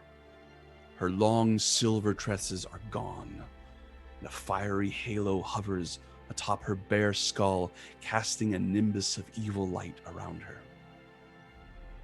You can see that she stands on the bank of a blood-red river, a miasma of sickly fumes creeping over its surface. Her left arm ends in a stump just below the elbow, and instead of a forearm, there is a long black chain. She holds it out in front of her, and wrapped within its coils is a familiar golden form. Sorry. I just wanted to bring you home. The archdevil's eyes are cold, her expression ruthless. Deep rivulets of black and red stream over her cheeks like frozen tears of magma. You should not have looked for me, little one. The weakling you knew before is gone forever, replaced by this perfection. But it isn't you! It is. When demons die, they cry out my name in terror. This power is all I have ever sought, and I will never give it up. Forget me. There's a slight hesitation, and the barest flicker of pain crosses the devil's face before it hardens once again into a snarl of contempt. Forget me, you pathetic wretch. With that, she slowly lowers her arm, dipping Lulu into the river. The Holophant's scream of despair is all-consuming. The fabric of this dreamscape shudders, her heart breaking as she is fully submerged. After a moment, Zariel lifts her arm. The chain retracts into it. A gauntleted fist at its end, depositing the dull-eyed form of Lulu at her side. Forget all of it, my friend. The archdevil turns away, her head bowed. In the distance, there is a demonic battle cry, and Zariel's head snaps up, the ground beneath her cracking with her rage. Her wings beat with terrible strength, and she soars into the sky with a roar of agonizing fury. You begin to fly as well, floating higher and higher, leaving the tiny golden form of Lulu alone on the banks of the river Styx, her memories totally stripped, fading smaller and smaller beneath you, until her form is utterly lost within the vastness of Avernus. And we will take a break. Still in the midst of this dreamscape of Lulu's memories, Mad Maggie led them to what she thought the very last morsel of memory that Lulu didn't want to remember. And they saw Yael, the cleric of Vandria, driving the sword of Zariel into the ground of Avernus, and then a massive celestial structure springing up around it as Lulu used all of the power within her to summon an actual fragment of Celestia down onto the plane of Avernus, which then proceeded to be encased in a giant fleshy scab. As they were preparing to return to their bodies, Mad Maggie realized that there was yet one final piece that Lulu had refused to remember, And in order to keep this memory away from her friends, she manifested it into a huge, horrible perversion of herself, which proceeded to attack the adventurers as flaming walls closed in. However, they were able to destroy this form, freeing Lulu to observe the memory of Zariel, dipping her into the river Styx, and thus wiping her memories away. As you float above the form of Lulu, things begin to turn to black. You reach out for each other, holding on to your arms and hands in a circle as the ritual fades, and you take what feels like your first real breath in quite some time, and find yourself once again atop the plateau of Fort Knucklebone on Avernus. Your mouths and throats dry and scratchy, your stomachs rumbling. There are redcaps and madcaps all around you, and your stuff is out of your packs, strewn around on the ground all around you, as you all sort of look up and look around and see all of these creatures going through your belongings. Everybody choose 2 items in your inventory that cost more than 10 gold pieces. They are gone. Okay.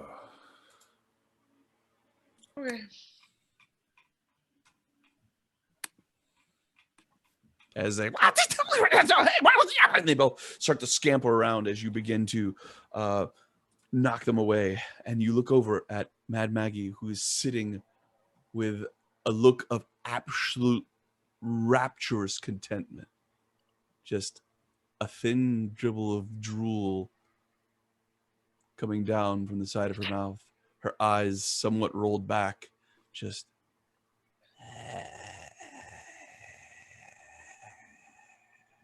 Lulu is unconscious on the dark cushions in the middle of the circle. Has everybody chosen their items? So I don't have any items, Sean, aside from what you gave me. Do I have to go into Rhimb's? I'll have to go into Rhimb's character sheet. You would have to go into Rhimb find character something. sheet. Yeah. I'm sorry, DM, that was 8 gold apiece or 10. 10. 10. All right. How much is a lump of obsidian worth? Did I say how large a lump? No, it just says lump. I've got lumps of obsidian. Lumps of... So, all right. Obsidian. It's worth loads, I know that. Is it? Yeah. At least. Let's see here. I've got nothing else worth anything. Rations. An obsidian gem is worth 10 gold pieces, according to... So, DM, how many lumps do I have? How many gems do I have? Roll a d6. And while those things are being figured out, DM, I can let you know that my items were a regular potion of healing, which was, I think, 20 GP, and the cartographer's tools. Oh, dear. Which we had picked up in a tower. Those are unless they took the glaive. No, it's up to you. It's up to you what they took. 100% up to you. I'm thinking they'd probably take the cartographer's tools and definitely the potion before they took the weapon. Well, it's more of a random thing. So if you have other things in your inventory, I have those 3. That's it. Got it. All right. So 3. So we have 3 of these lumps. Yes, Jax. So I've lost 2 of them. You've lost 2. Do I see which ones take it? Make a perception check. You guys ready for another fight? Right? 15.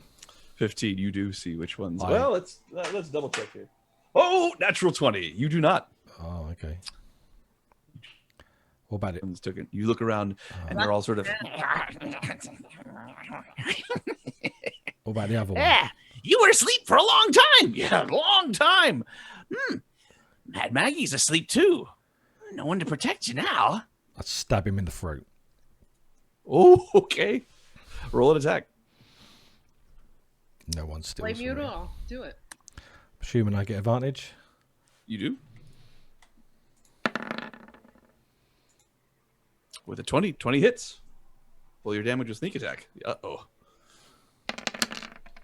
low. 26. All right, so this is a red cap. Let me just bring them back onto the map here. Whoop. Whoa. Big old Lulu. Yeah. That's one You're hell of a sweet little Lulu. She's so cute. Yeah, she is. By critical acclaim, as the red caps and whatnots are appearing so Oh, damn far, it. a common refrain has been that this is the only Lulu that anyone who played this game ever did not hate. Give it Apparently, time, everybody. Lulu is reviled by players Give it time. because of the lack of skill of the DM. How long have we been out, DM? Like an hour? 1 second. So, how much damage did you do? 26. 26. Pulls out a dagger and goes to attack you, except there's a as climbing up from the side of the cliff face here on this Oh, Mickey, ladder you're so fine. comes You're so fine. Mickey. You blow my mind. Go! And they all look, and the one that stabbed you, Jax. I'll remember you, goblin. Don't go to sleep. He runs away. Attack of opportunity. Okay. He has withdrawn. So he Yeah, did you not- didn't say that. You said he ran away. He didn't take an action, so he was able to get away from you That would have been another without sneak incurring an attack. attack of opportunity. That would have been another sneak attack. So they flee with your belongings. Sorry, guys. Mickey comes lumbering over. I'm sure that he used his glasses to mark which one that was. Oh, well, I know which one that is. It's one with a red Yeah, it's the one with a hole in him. It's one with a red you cap. you see Mad Maggie holding a hand, going like this as she has summoned Mickey. Mickey comes over to her, picks her up like she's a baby, and she says, I will need some time to recover. But you have earned my deepest gratitude. I will see you again soon. and Mickey begins to carry her over to the side. He leaps off the side of the plateau, and Maggie and Mickey return inside the cavern here. Addressing your question, Jax, based on the rumbling of your stomachs, the dryness of your throat, a good deal has passed. You're starving, as usual. So, like, short, long. Short, long. It's hard to say. There's He's no asking frame of for a reference. rest. He's asking, did we get a rest? Did we get a rest? You did not get a rest while you were mentally combating the dreamscape. I was going to say, because if I did, that would be another Fury of the Small. So we're not level 10 yet. Not level 10. Yeah. I'm going to go find that Jax. red cap. Jax, do you have any of those rats that we cooked up? Oh, yes. I've got loads of them. Good. I think I did What eat is 'em. what is Lulu doing? Lulu is unconscious on the dark cushions. I'm sorry, Silas. Was there something that you wanted? I see now your message. No. here. That was there was a whole conversation going. Okay. I move forward to Lulu. Is Lulu damaged or just in repose? Make a perception check or a medicine check, your choice. I'm sure I can fail both of those almost equally. I will give you advantage on your medicine check. I'll do that one then. They're the same roll, so this would be the advantage. A 21. Very nice. Thank you for the advantage, Falkrunn. You see her chest rising and falling steadily. All right. She is not twitching or anything. She appears to simply be asleep. You do not see any wounds on her. Little one has been through a lot. We I all have, yes. I'm going to hug her because that's what I was doing when we started this whole thing. And I'm going to lay on hands. For just 1 point. Her eyelids flicker open, long lashes. Hello, Silas. I'm very sleepy. Are you okay? I think I might have hurt you. I'm sorry. I think sometimes friends hurt each other, Lulu. But because we're friends, we'll still be friends. But I think we should all find a place to rest. Not Friends. here. Resting with friends. And she eyes flutter back and she falls back asleep. How heavy is this lump that we're going to have to carry? She is. I meant our friend. She barely weighs a thing. She's a hepalump. Okay, well. Who wants dinner? I start pulling out loads I- of rack kebabs.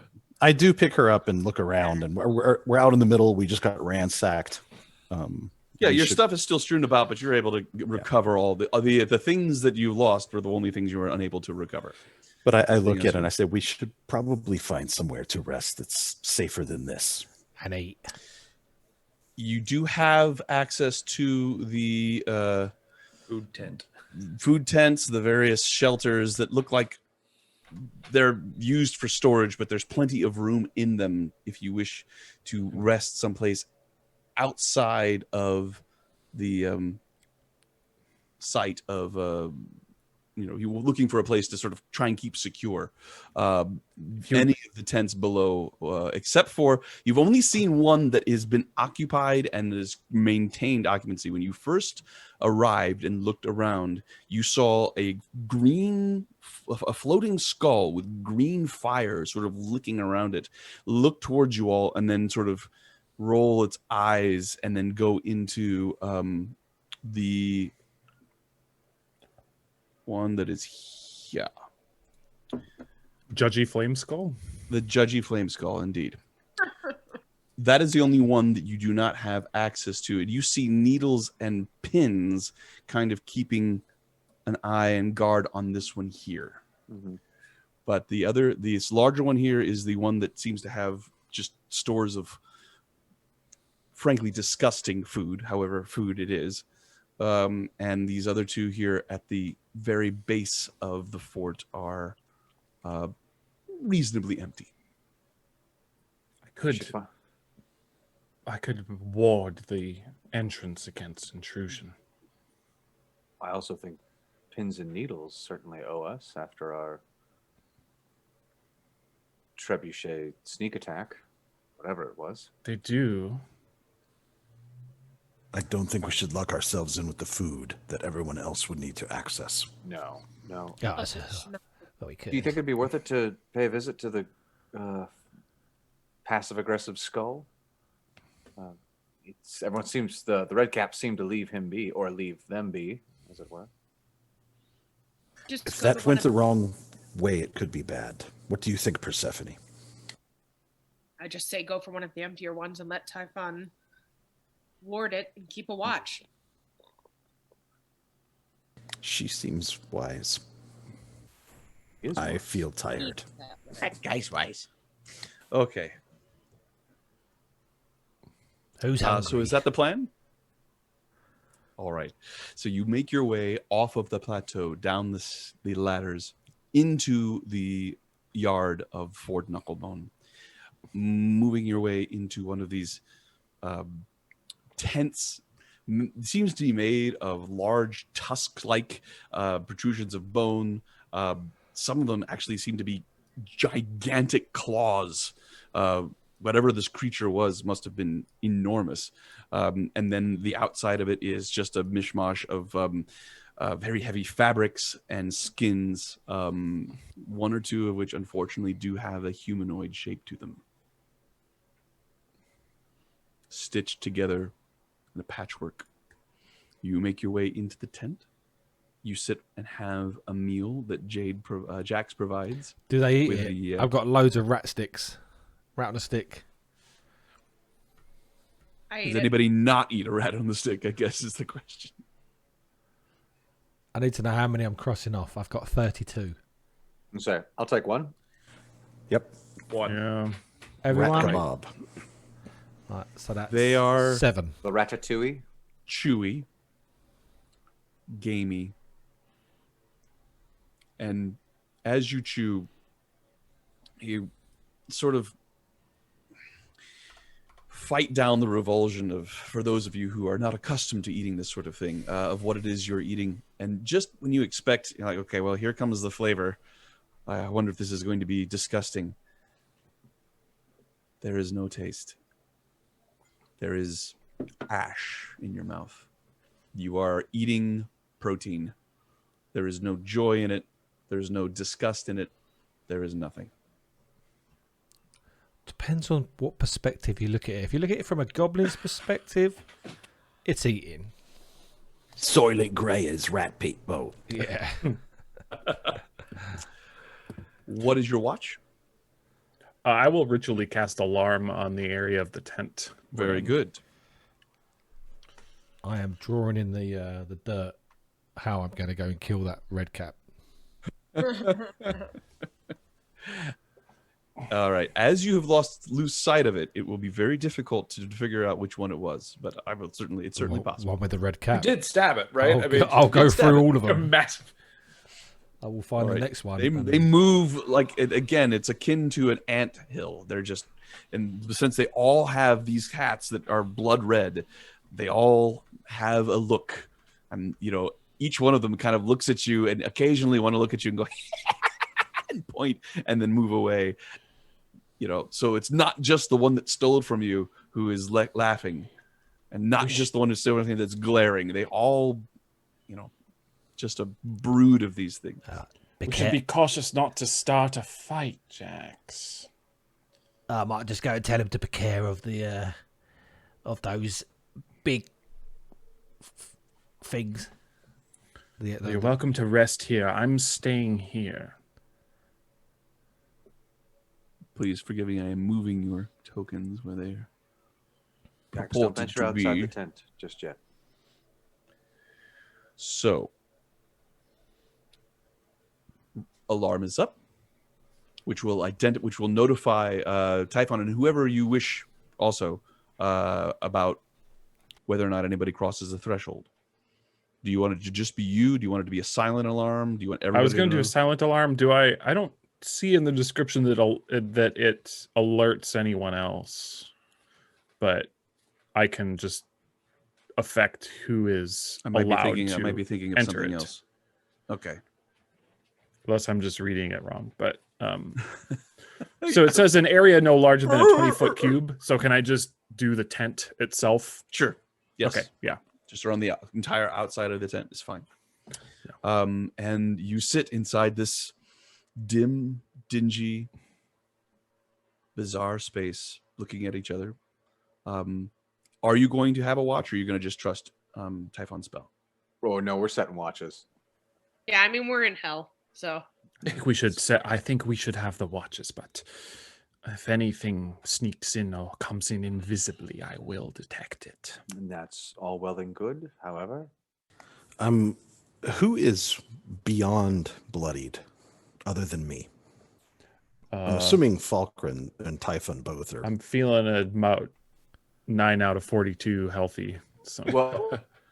Well, now remember, friends, I did do a prayer of healing towards the end of that little bit, so y'all get 15 HP back before we get into this long rest. But I'm quite hurt. I need 1 hit point. Next time we put the goblin in Damn front. paper cut. Just in case the DM has anything in store for us, we'll do 5 to Typhon, 5 to Falkrunn. wait, Were either Persephone Are you- or are Sorry. you handing out? yes, I H? am. Oh, Lay on hands. I'm a paladin, baby. ooh. 5 to Typhon, 5 to Falkrunn. Did Islin take much damage? Never mind. She's It doesn't okay. matter. Oh, okay. I don't think Persephone took much damage, did she? No? Okay. No, I don't think Then so. I'll use what's left on me. Yeah, no, that'd be good. Now we can get to whatever it is we're going to do. Right. However, so would be watches are interrupted. set. Yeah. Does anybody have anything they wish to discuss?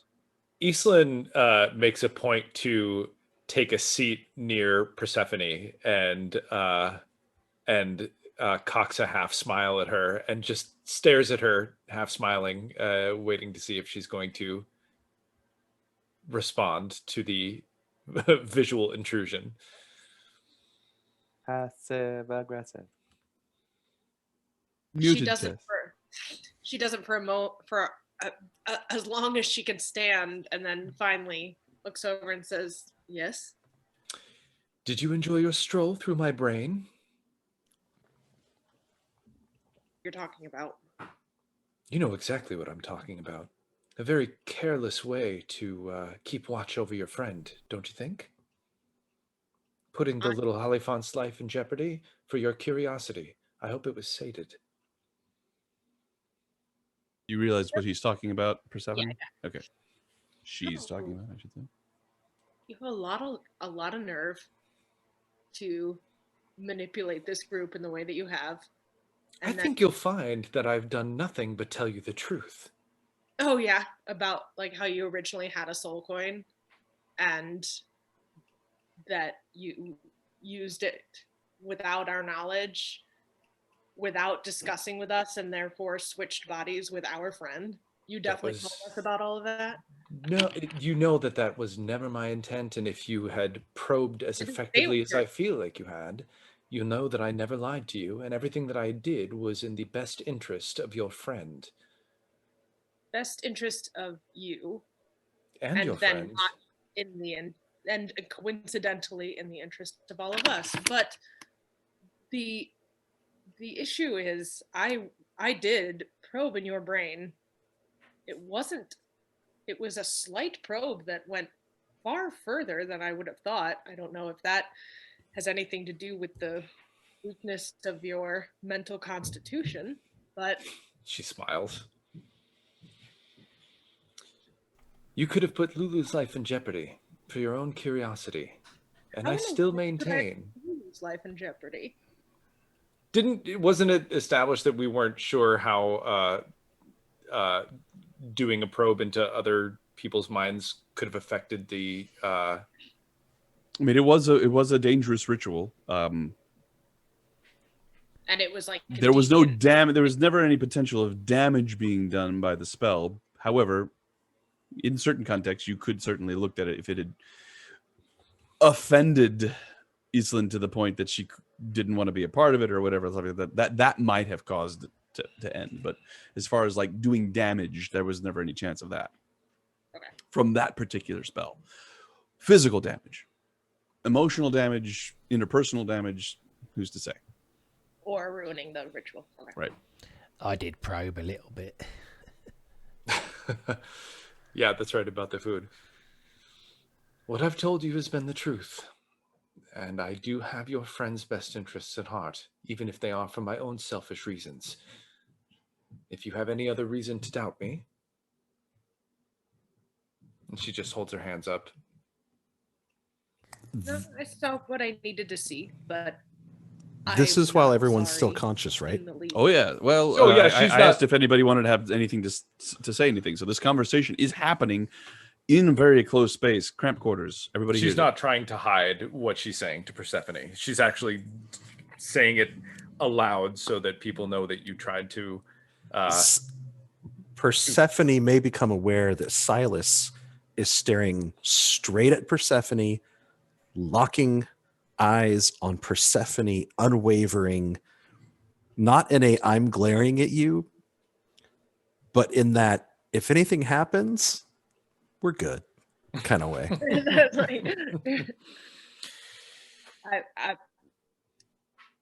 As I say, I'm not sorry in the least. You are, as far as I'm concerned, an intruder in a very important person's, to me, body.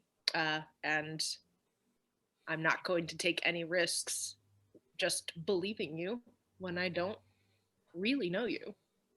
Well, I hope that... You're right. I didn't see anything that would further my animosity. So that's great. But I'm not sorry I did it. She just keeps her eye on you, and she smiles, and that's it. And Persephone kind of sees that the conversation's over, and she smiles back, and then maybe starts tuning her lute a little bit.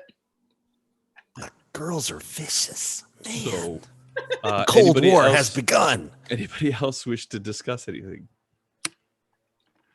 Silas will definitely look at Persephone and just give that nod, like, anytime you say the word. Falkrunn, upon hearing this exchange, just kind of looks over her shoulder and is like, this realm has already done enough to try to break us. It would not do to start picking at each other. Hold fast.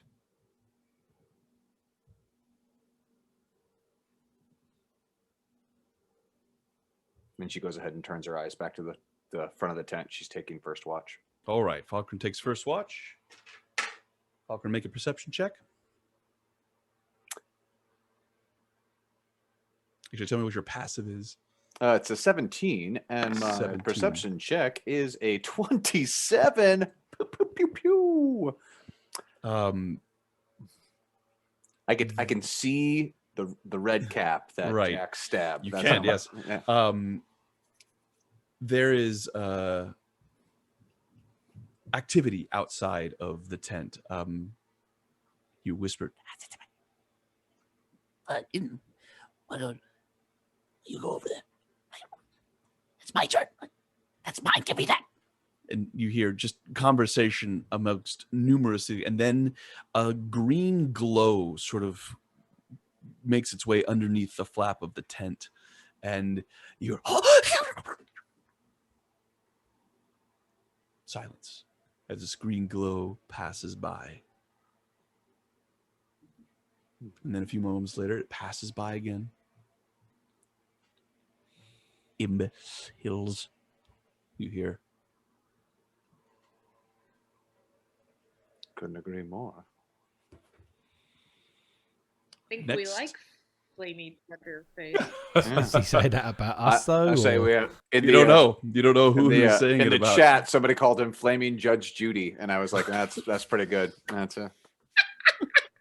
It was an evolution. It was an It was good. evolution. I just caught the end of it then, but yeah. I don't know if I can bring that out. We'll have to see. That brings us to who is next on watch. Silas will go. Silas takes first watch. Passive perception, Silas? 11. All right. And just as a shout out, that is Athelflad from Missed Opportunities. Oh, live on yeah. Friday nights. Welcome. The Elven Ranger who don't give a fuck. You don't. You are aware of movement and stuff happening in the yard. Once or twice you hear the of the machine that Chuka and Clonk have been working on, but then it immediately goes back down again.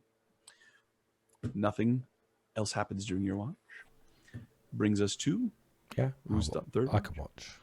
Jax on third watch. Your passive perception is quite high, as I recall. 19. Again, nothing to report. The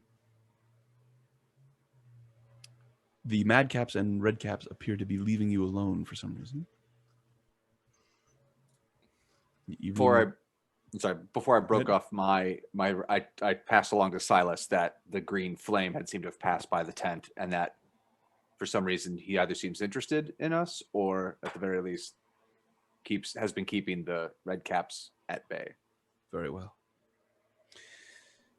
Your watch ends uneventfully, Jax. And that brings us to the next day. A long rest, please. Whoa! Needed that.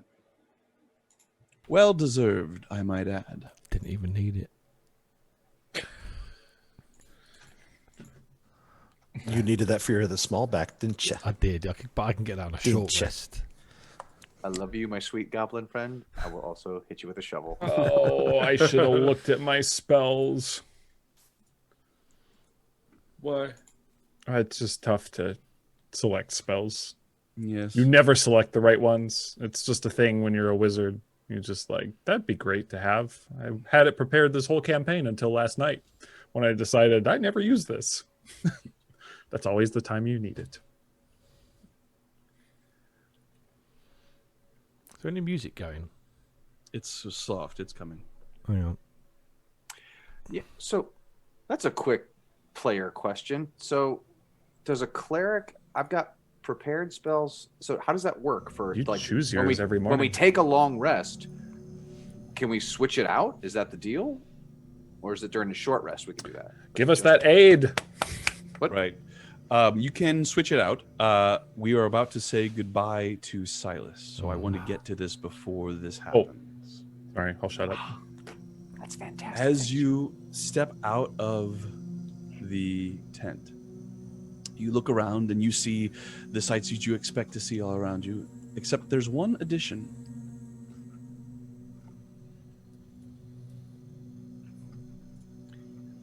Good day. Oh my god. I believe the appointed hour has arrived. Do you have the I payment? suppose it has. I wasn't able to get my hands on a soul coin, so I have your 3,000 gold. Ah, quite an impressive sum. Where is it? I'll pour it out.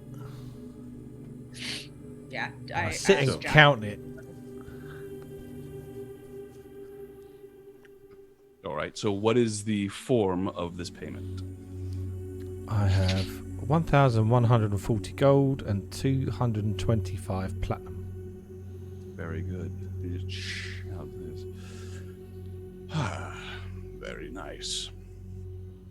And he reaches a hand to touch one of the coins and then stops a second. This is freely contributed by you all. I have no wish to be thought of as, and he looks around at all of the madcaps and redcaps watching him, a thief. It's got nothing to do with those little bastards. It's a payment for services rendered. Though It's a fulfilled contract, and your half of the contract is that you will not be telling about the... about the Yeah. Ah, yes. Well, to be perfectly frank, there are many holes now in the base of Elturel. The one that you all managed to reveal is of little importance. Very well. I feel honor-bound to inform you that much in the same way that this treasure could be considered to be contributed by you all, so too, the possession of a soul coin by one of you could be interpreted as being possessed by all of you. You made You your don't contract... currently have a soul coin, do you? No, I don't. And you made your contract with me. I don't have one. I've never had one. Yes, but now this payment, of course, is from you all, as you said. Jax, do you give it to Persephone in whole? Well, I'm just holding it for Persephone. He holds all of our money. This is my share. It's my magic book bag. Semantics. You understand, if it's out of my control, I just want to make sure you all understand. This isn't out of your control. That was not part of our contract. Well, once but... a contract is made, it, in most respects, are. The rulers of hell have many differences, but the varying on a wide variety of subjects. But one point they all agree upon is that a willful violation of a contract should carry with it a very severe penalty. It differs per layer of hell, perhaps, but I just want to make sure. Yes. The deal was for a soul coin, if you possess one. For the record, these are not my friends, and this is not my party, so I'm not part of this. Not that that has anything to do with this particular conversation, but I'm just stating for the record. Very well. He touches one of the coins, and the coins all begin to disappear. Peter, can you join the call with your phone? Well then, I believe that makes our business concluded. I will need all of you to make charisma saving throws.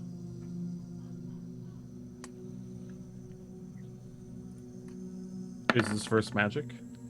It is versus magic. 23. 23. 20. 12 from charisma. 12 from Who's 20 charisma? from an 8 from Jax. And I'm waiting for one Typhon's. moment. Sorry, I was hopping in the call to fix the cameras, but I'll do mine here. 21. 21. So, as Amonazro takes the gold and turns away, you all breathe a sigh of relief. However, Jax, Eastland, you are unable to inhale after you have taken this breath out. The air of Avernus is not entering your lungs, and you begin to choke. Shit. What? Eastland and Jack's hands go to their throats, and their faces begin to mottle as you see them unable to make any noise. I cast a spell magic on. Can I target the effect, or do I have to target the creature? You have to target the creature In, specifically. in this one? case. Okay. Yeah. All right. Eastland first. Okay. I do the same thing to Jax. Okay. All right. I'll need you both to make your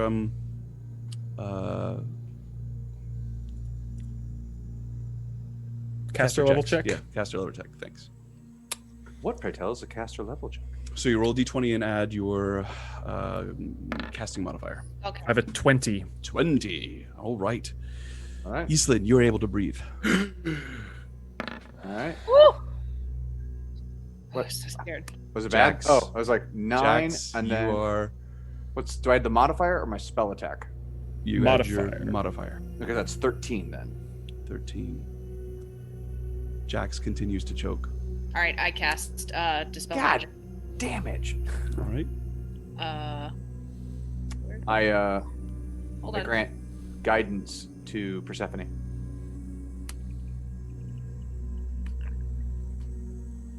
So you can roll a 20. Oh, you 27. you cast it at fourth. 27. Persephone cast it at 4th level by the look of it. That's She did. I did, but there we go. I wanted to make sure it worked. All right. 27. Jax, you are able to breathe. Amonazra looks back and raises an eyebrow. I was only Stressing. joking. Apparently, one of you does possess a soul coin, but thanks to your quick action, What do I? I'll have to start looking over I looking in the don't have bag. any problem. My apologies for the inconvenience. Good day. And he Stab him. floats away. No, Do you? do not. Like as Jax goes to like bring his, I like, put my hand out on his dagger. It's like, don't. I already tried to hit him with it. I'm sorry. What was the name of your organization again? Snot goblin. We're not really completely affiliated. God damn it. We are the cowards. Cowards! I'm sorry. A serious answer. In hell. We are so loosely affiliated, we don't really even have a common name one could refer to us as in any sort of official sense. I see. Well, Clearly from our original response. I can be of assistance. As you know, my name is Amonazro. Should you need any help, don't hesitate to ask. And he departs. So, excuse me, 3,000 gold. So 2,000 platinum and 1,000 gold off. Yeah. Yeah. Is that right? So, God bless your sneaky, thieving little hands. He's gone. He is gone. Persephone barfs. Okay. Oh, wow. I've been dreading that for 4 days. Could have guys. gone very badly, but didn't. That's what Typhon owes me anyway. Very well. My friends, we had to lose Silas to a important call that he has to take, so we will continue on a little bit. We are going to be ending early. As you are standing around, there is, and Amanazor departs. You can hear in the distance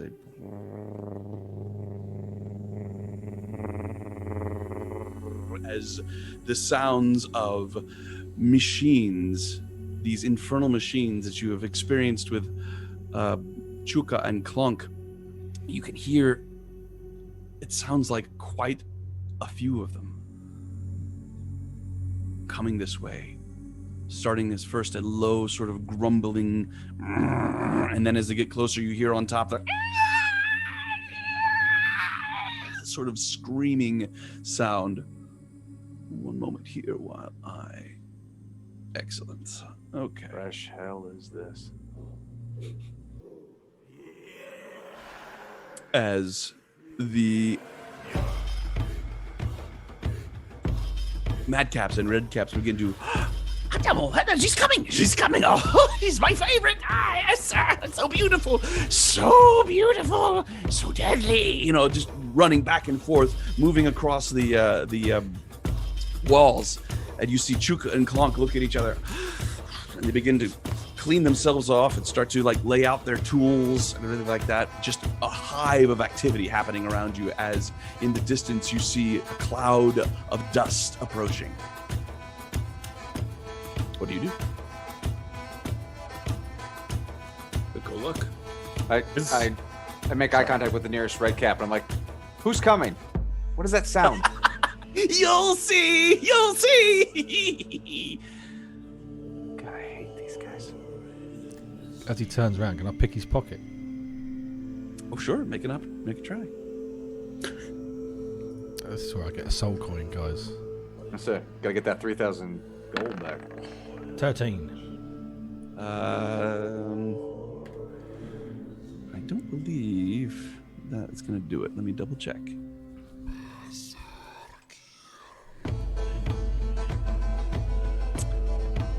Yep, it does not do it, unfortunately.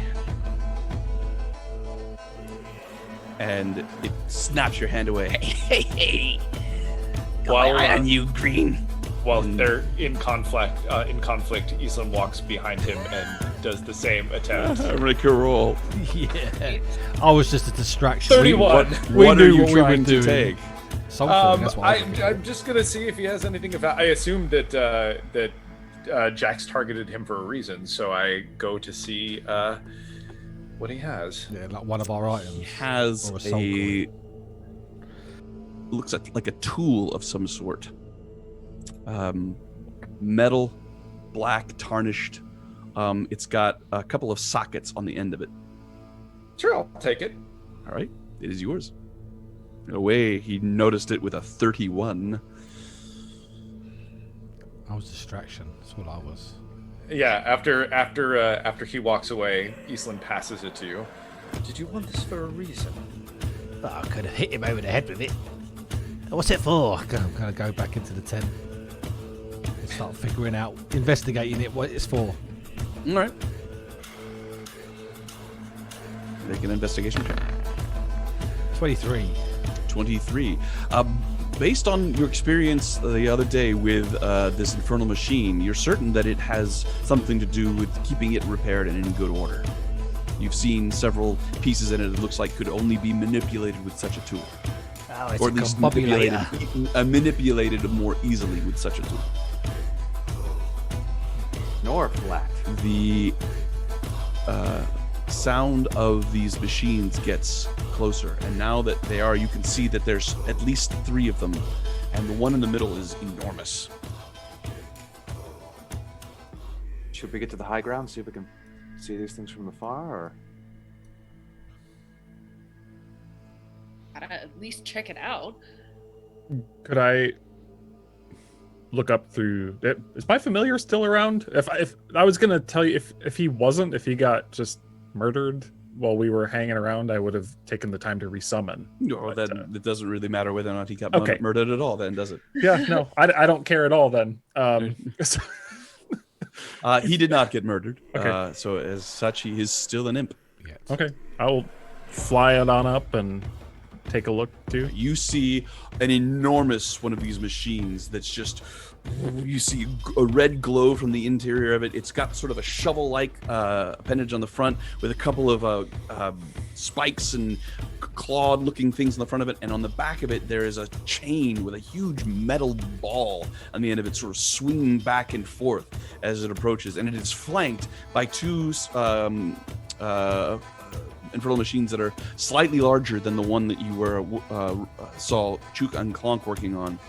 These have on their sides these large scythe-like blades that look like they rotating slowly in the with the movement of these things as they're coming over. And as they get closer, those of you who find a vantage point look up and you can see them. They make their way towards Fort Knucklebone, and I will need perception checks if anybody wishes to see anything more. Absolutely. I'll take a look, but I'm terrible at perception checks. Ooh, Oh, my nicely done, goodness. Just a I 20. see 2 crits with Jax with a 29 and Persephone with a 25. Well, you are able to see that driving these 2 smaller vehicles with the scythe-like blades are these strange insectoid-like creatures that remind you very much of the creatures that were with Gideon Lightbringer in the Battle of the Elturel Cemetery. And there you see one of them driving, and the other one on the back looks like he's holding on to a rope and string and has his hand on a lever. The large one has undead crawling all over it. You have seen these creatures before. They are very similar to the ones that were inside the mass of zombies on the Elturel Cemetery combat, and also on one of the first combats you experienced, they seem to be the ones that enjoy eating the flesh of dead creatures. And as they pull up, you can see that this large one, the outside of it is covered in gleaming gold armor that seems to sparkle. And they come up and they kind of do a somewhat of a drive-by as all of the madcaps and the red caps on the fence and on the walls just go crazy as it goes by, making a sort of a parade past them, doing a large loop and then coming back to a stop. One of the smaller ones seems to be slightly damaged, and it pulls in while the other 2 stay out and moves over to the side where Chuka and Clonk have their workshop set up. And these 2 insect demonic creatures sort of get out and their wings and they stand guard with these 2 large forks as from out of the large one steps a tall, willowy human, somewhat androgynous, but you can tell that they are female. Long, off-white gown seemed to be made of sort of a muslin, somewhat diaphanous material. Short, curly black hair, very gaunt, somewhat milky eyes, and she reaches behind her and pulls out a parasol that has femurs as its handle, and the top of it is sets of humanoid hands spreading out, so the canopy of this umbrella is actually made of humanoid hands.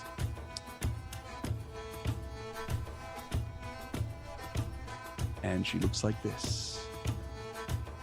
And she begins to walk imperiously in to Fort Knucklebone, flanked by a large, lumbering, ghastly creature. Let's see here. and its ilk. I'm going to move this for a second here.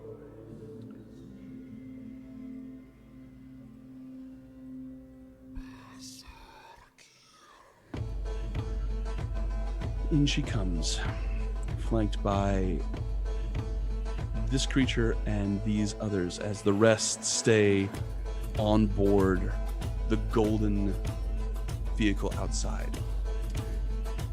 She comes in.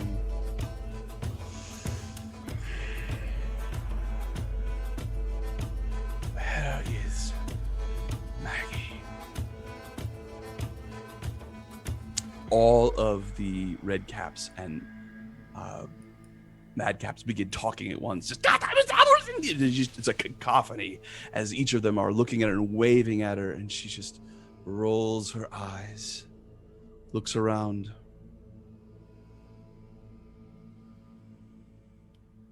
Points at you, Persephone. New face.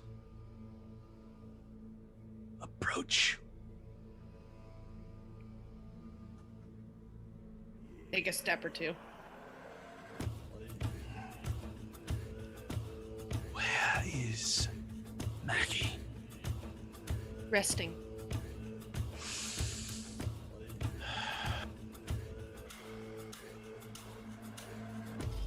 Then wake her.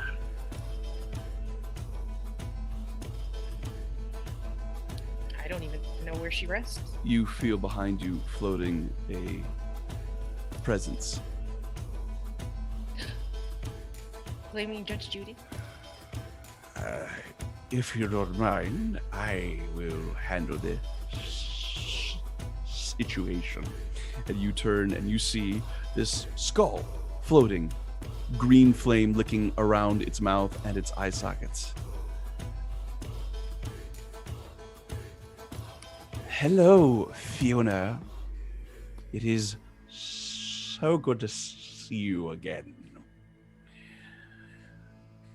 Barnabas, I have need of Fort Knucklebone's services. Yes, well, Mad Maggie is not available at the current moment, but you are welcome to treat with myself, or of course our Kenku mechanics.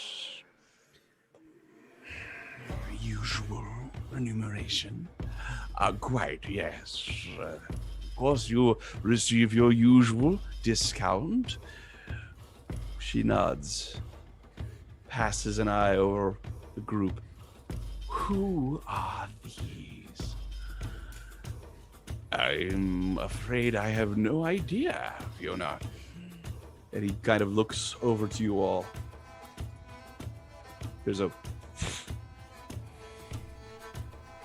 Who are you? I'm the new mechanic, and I'll show him my tool. Interesting. I was not aware we were recruiting any new mechanics. Guests of Maggie. She was indebted to us. Make a deception check. Is it totally a deception check since, like, whatever she said when we were, she was like, So this is going to be, I guess, Jax's deception check aided by you, so with advantage.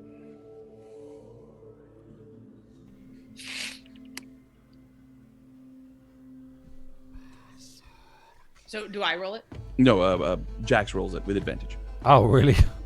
Yeah, so you said you were a new mechanic, and then Persephone chimed in to give you advantage Jax on was this probably deception. joking at the time, but okay. Oh, well. Sometimes it's hard Let's see to if she tell, believes you it. Brit. 13. 13, right. She raises an eyebrow, and Barnabas sort of cocks his head, and you see the bottom part of the jaw go, and they turn away from you. As I said, I have no idea who they are. We'll make sure they stay out of my way. She turns away from you all. And Barnabas turns back to you. Barnabas, is it? Yes, I am Barnabas. And you are? Typhon Ophiacus. I assume that since you haven't been cut to ribbons by the Redcaps or the Madcaps, that you are here with the blessing of Maggie. Very astute, Barnabas. And he smiles. Typhon, and the rest of you? Falkrunn Boneforge. We were able to assist Maggie in acquiring something she desired. An old story. Did you see the evidence? Her lying, engorged in suffering. Well, We brought her quite a treat. Well, good for you. I hope it was worth your effort. She can be somewhat fickle, but she usually rewards those with whom she is pleased. As she speaks, you see that there's a large gap in his teeth that is causing this whistling sensation as he speaks.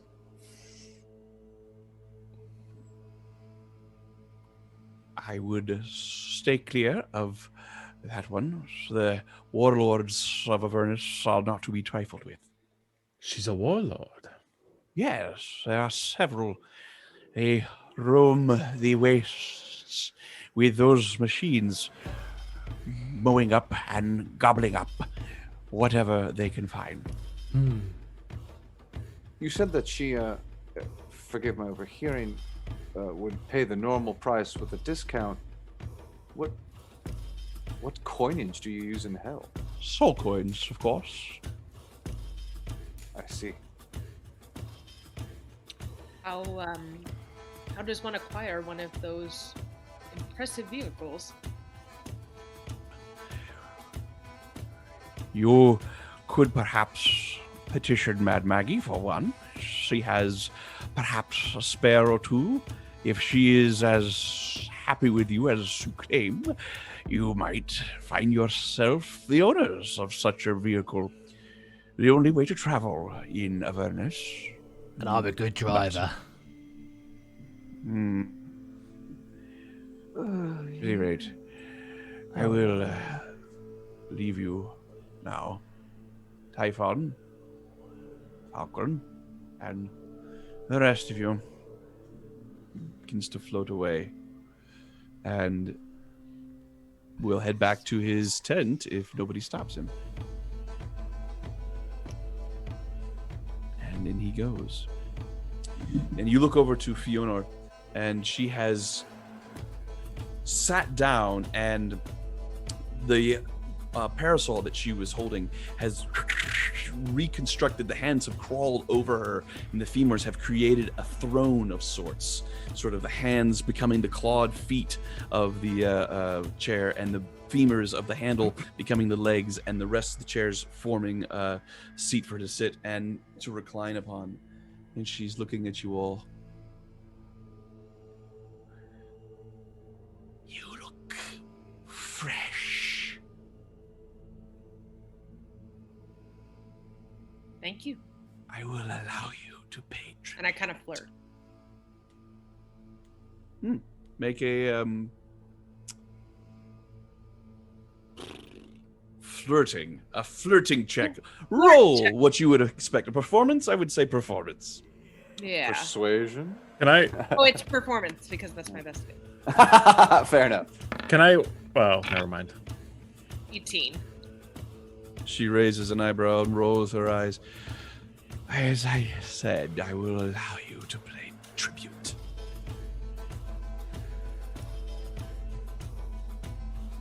What About. do you have?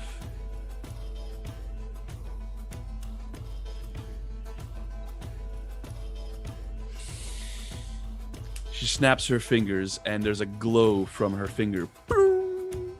And she begins to look at you all. Quite a few interesting items. That cloak is very nice. I'll have that.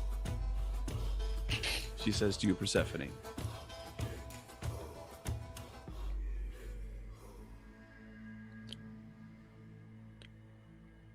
A predictable item, though, wouldn't you say? Her eyes falls Mistress. on you, and you see her head sort of. Perhaps you can offer something better. I just don't see how a cloak in the heat of hell would be of any use to you. Silence, fool. Are we being robbed? Typhon steps forward and says, I have never seen the noble art of necromancy executed with such style. Ooh, a persuasion check. Well, that's not, literally just what he says. Okay, It's you're not trying to honest. do anything? No, but Okay. and it's part of sweetening. It's All right, trying so- to, it's part of it. But She he will looks at bring you. forth This he'll is bring forth the foreplay. bag of beans. The bag of beans. Oh. Her eyes widen.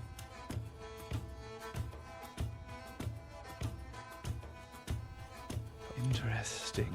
You know everything about the rest of the items. I'm sure you understood it the moment you saw them, but this cannot be understood until you have them, until you use it. It is yet to be written. What is it? And he holds it out. And you will give this to me as tribute. What it? I don't understand tribute. What do you give us as tribute? No, son. Is it? Jax, I want Your you. life. I want you to count to 100 in your head. I don't have that many fingers, Falkrunn. In your head. I don't have any fingers in my head. Well, try to find them.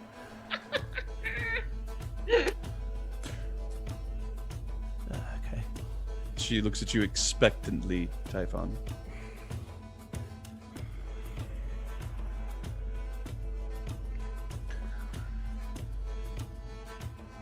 I offer it freely. But What does it do? what does this do? You've never seen one before. No. Quite unique, which is in and of itself of interest, but Would I be too presumptuous to ask for some time to hear about these creations of yours? I assure you, the tribute comes unconditioned, but I would not mind time among such an impressive mind. now make a persuasion check. I'm With advantage? Doesn't have the tribute yet.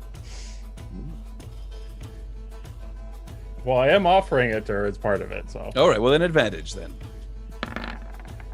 Oh, it's not good. I'm not persuasive. Oh, But I her still eyes- offered her trtribute, yeah, so. her eyes, her. Can I give him guidance on that? Too late.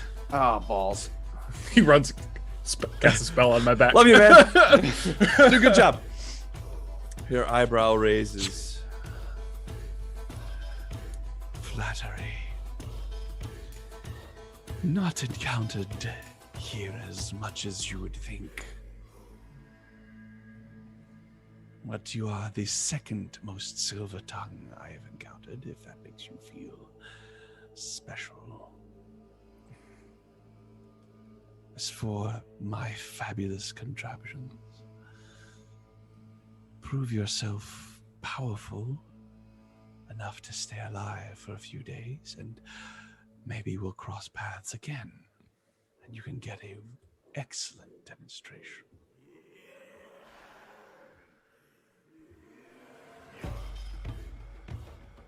She holds out her hand for the object.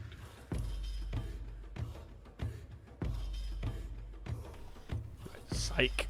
Your meaning is not lost on me.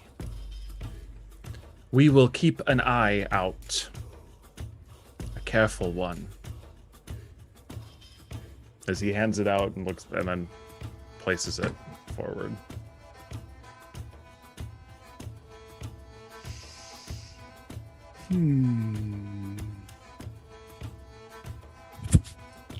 She throws one on the ground. Jeez. What am I rolling? I think if you per the item you have to dump it all on the ground to do the All thing. of it? It's not one? No. If you dump the bag's contents out on the ground, It's the huge fireball, but if it's just one, right? you have to plant it. Oh, well then she wouldn't know that. So does she? She just throws one on the doesn't, ground. you know, she doesn't do that. She takes it and she looks at it quizzically and puts it away inside her dress, and it disappears into some unseen pocket. Who else?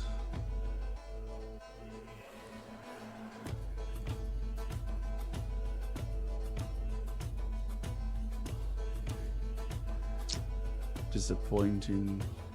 Well, I can't. I'm counting I fingers. You I like. She looks over to you, Typhon. You might go far, but the rest of you What have we got to do? pay tribute. I've just given that damn demon 3,000 gold. Not a demon. And I covered Jax's mouth. I would like to pay tribute in the best way that I know how. And I pull out my loot, and please, Sean, don't ask me to do it because Tess can't. But Everybody buckle up. This is going to be a half hour long. Okay, all right. Here we go. I think like an improvised song about her. Okay, make a performance check. How do you do that with I your hands cast- over my mouth? I cast guidance on Persephone. 29. Very well, 29. She Not that I need to. sort of puts her hand on the side of her head. It's like,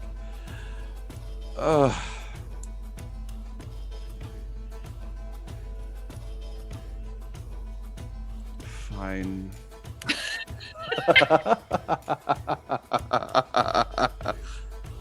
She looks at you.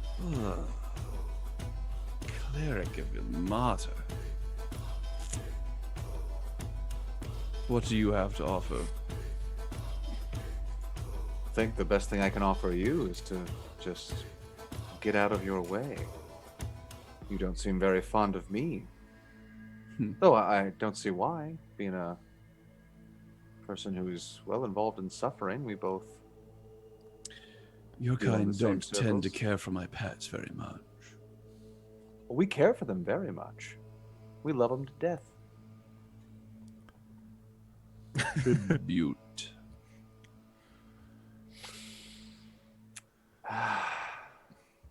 Is there anything I could give you that would be of interest to you? I doubt you'd want a prayer book or an amulet. That sword, it offends me. Shouldn't have asked you. I will have that sword. She stands up from the throne, looks down, looks at you.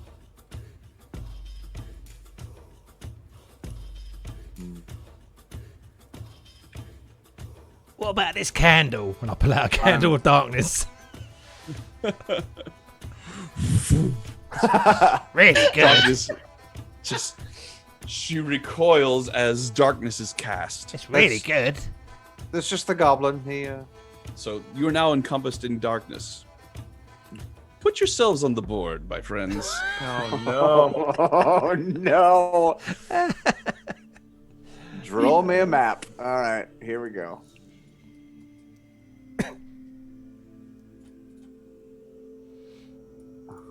So these are going to be behind her here. So the globe of darkness, I believe, encompasses 10 feet. 20, I think. 20 foot Yeah, radius. no, 20 yeah, feet. we're just- Yikes. Alrighty. Let's see here. I was up a Love bit you, further, Jax. trying to like, you know. Okay.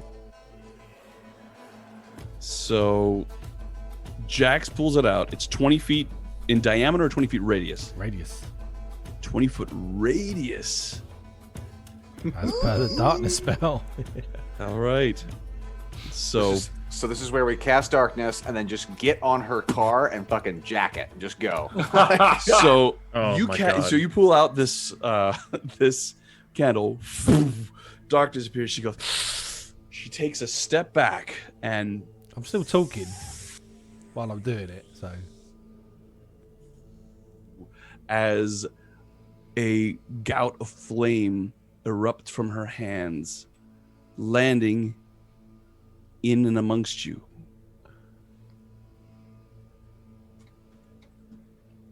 I did Only hope do that a it couple of red caps offensively. get hit as well.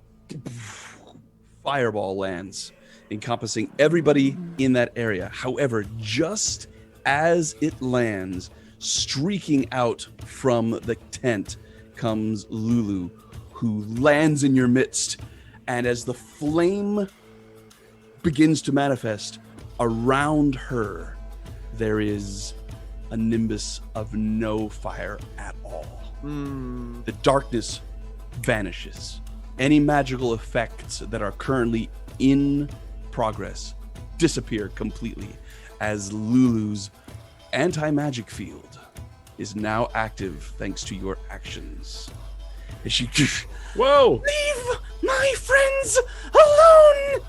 And the fire all around you just, and you see a couple of red caps and mad caps just completely engulfed in flames. There's a ring of fire that just melts the sand into glass around you, and Lulu is standing there, her eyes wide, her trunk lashing back and forth, as you can almost feel this radius, this anti-magic effect that has been slowly manifesting over several days. And you think back, remembering going down steps, Yslin's disguised self vanished. A few times, the spiritual weapon Steve disappeared as Lulu went by. Various elements fall into place, and you realize that it was Lulu, natural ability of a Holophant.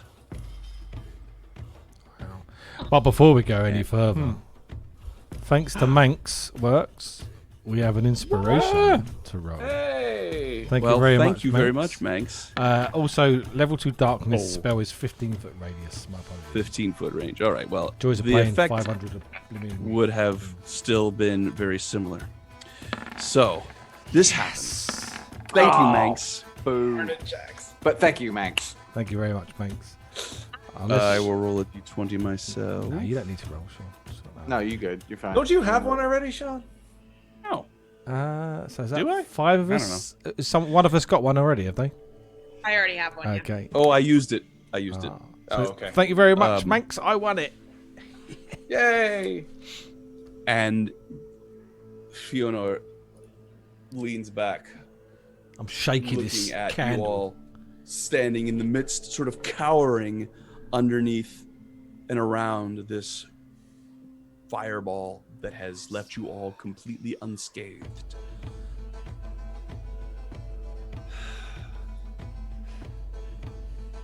How dare you attack me? No, I didn't. I was going to offer it as tribute. And I was like shaking it around, trying to make it work again. I will remember this affront. He wasn't trying to attack you. She is not paying. Well, make a persuasion attempt. She likes me so much. Oh, Jesus.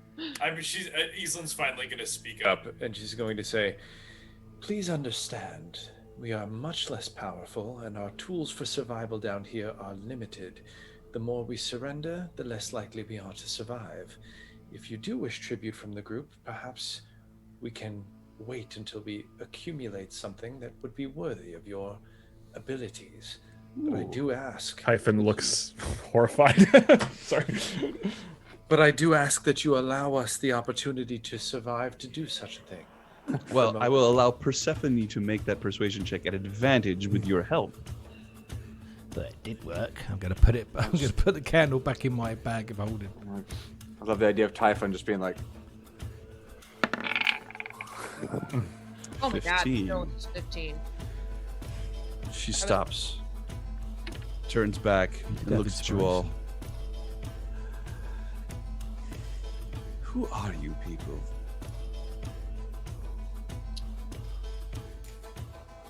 My name's Jax. We are just a group of unfortunate souls trying to survive a plane we're unfamiliar with. That is all. She looks down at. She pulls out the bag of beans again and hefts it up and down.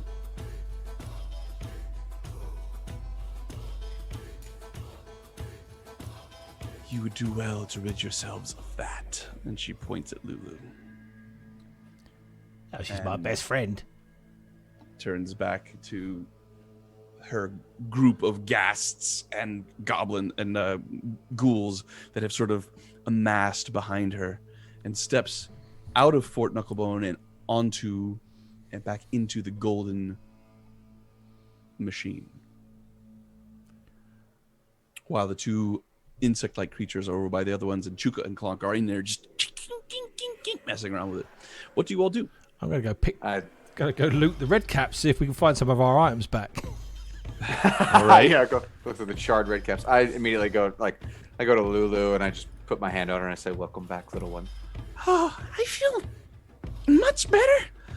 I think there's a lot more I can do now to help. Very brave. I can turn this off if you need me to. You can.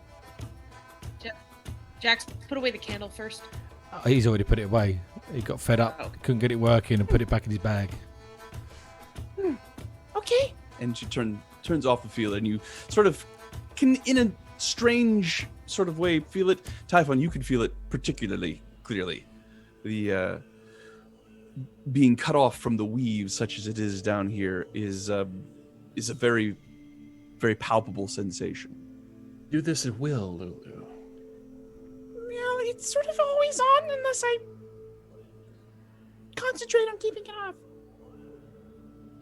Like I am right now. This is enormously powerful. You realize that? Mm-hmm. Really? Just saved all our lives. Then I would have Good. been alright. Good. I can also... Well, no, I can't... I have other things I can do, but I have to concentrate on them too. So if I'm concentrating on this, I don't think I can do the other thing. Well, then you'll have to show us some other time. Okay. I'm Lulu. sorry, everyone. I'm very sorry. And what for? You have I nothing heard to be everybody. sorry for. Oh, it didn't hurt me. It was very fun. There was You some showed great very bravery. bad things that happened. But Do you remember now? I do. I think I can lead us to the place where the sword is.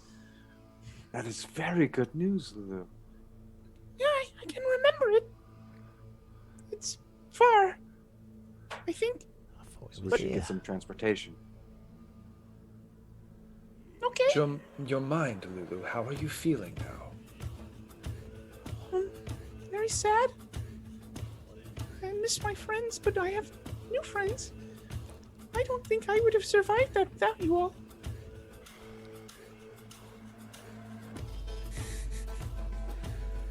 Do you have any questions? Maybe I can remember more.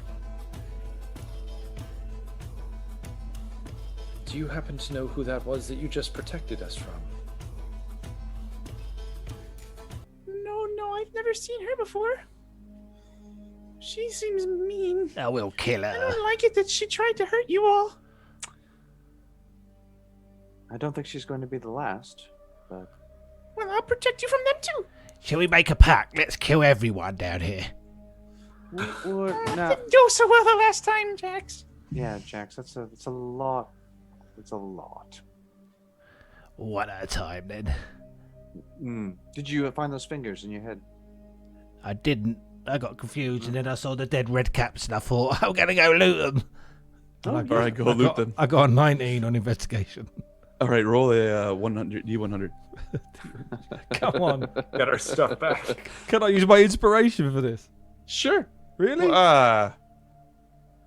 No, you can only use you can only use inspirations on D20s. So this is a random, completely random occurrence. That was Sean's immediate regret face. It happens a lot in this game. Sure. No. 47. 47. All right. Low's good. Less than half. 2, 3, 4, 5. Oh, let's see what I would have got if I got it. He would have given me inspiration. Did you end up getting rid of any Grim stuff? Yeah, she got rid of one of his javelins and his leather armor, which he wasn't using. All right. So as the smoke is clearing away from one of these bodies, you see it is wearing underneath its jerkin some leather armor that is far too big for it. I mean, ridiculously big for it. Like sort of walking around in a robe made of leather.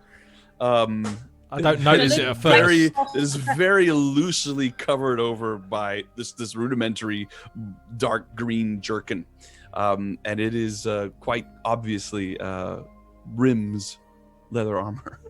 Well, why is this here? There's no red cap here wearing it.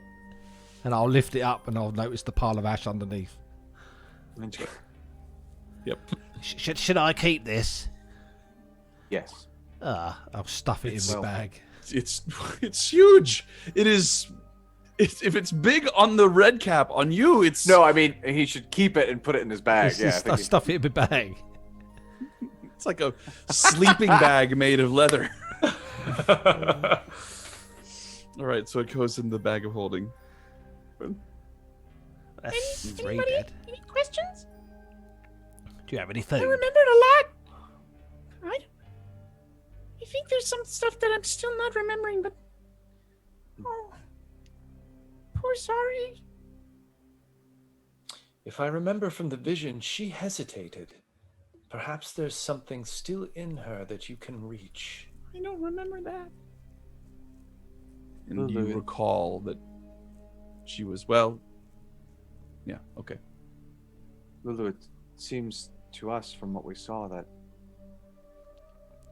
making you forget was an act of mercy, at least in her eyes. She didn't want you to remember the pain that you had to endure. But our suffering is our experience, and our experience makes us who we are. Makes you what you are now, stronger and more powerful than you've ever become. And that's a good thing. Thank you, Falkrunn.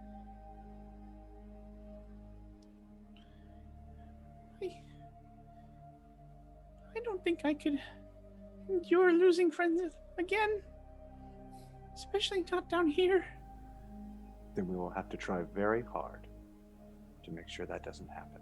I give her a big cuddle and a big kiss. Oh, Jax! And then I give her, I give her a bit of a nibble. No, Jax, no. I'm joking. You're so weird. Real. Persephone, you were saying? I could tell he was about to try and eat her a little bit. I was trying to get on Of top course. of that. Baby, I'm too predictable. So, as you are all around Lulu, and as Chuka and Klonk are working, from out of her quarters comes Mad Maggie, leaning heavily on a staff. And she looks at you all, and her mouth is in a wide, wide grin, and her eyes are bright as she sees you. Yes, yes, my friends. Oh, what a day that was. I will never, ever forget you all. You've brought a great deal of joy to an old woman's heart. And Lulu is there going, I don't like her.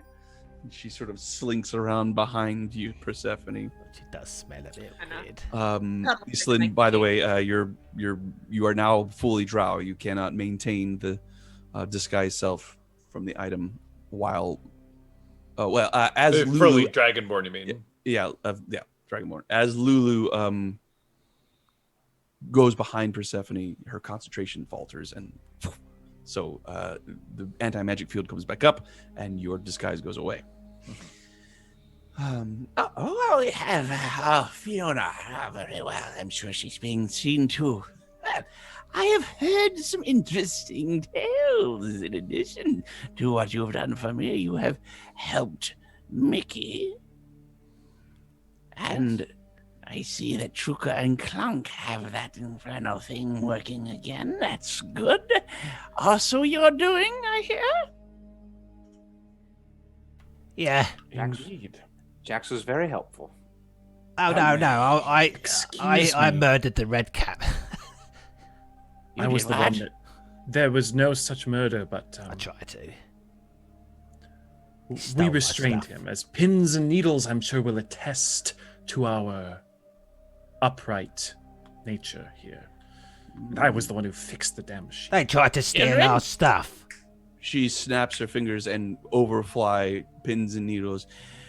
Did they attack one of the red caps?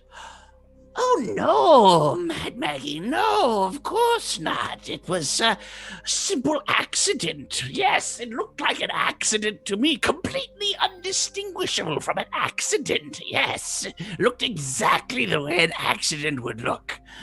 Oh, yes, and a red cap died. So sad. They both sort of droop their heads, and she goes, Well, it seems you've also won the favor of my pets. Oh, yes, these are good, strong people, Mad Maggie. Yes, very good, very strong. Good character, all of them. and Mad Maggie nods. Exactly as I expected. Well, let's talk rewards. I love rewards. And that will be where we end our session for this evening. As Damn it, Jax. Fionar sulks in her infernal machine, Gotta stab her. Shuka and Klonk repair one of her other infernal machines. Mad Maggie stoops down to look at you all, her strangely contorted body with slightly too many joints in certain ways. Looming behind her is her flesh goblin Mickey, and she's rubbing her hands, looking at you all expectantly. We will end our session and resume again next Monday.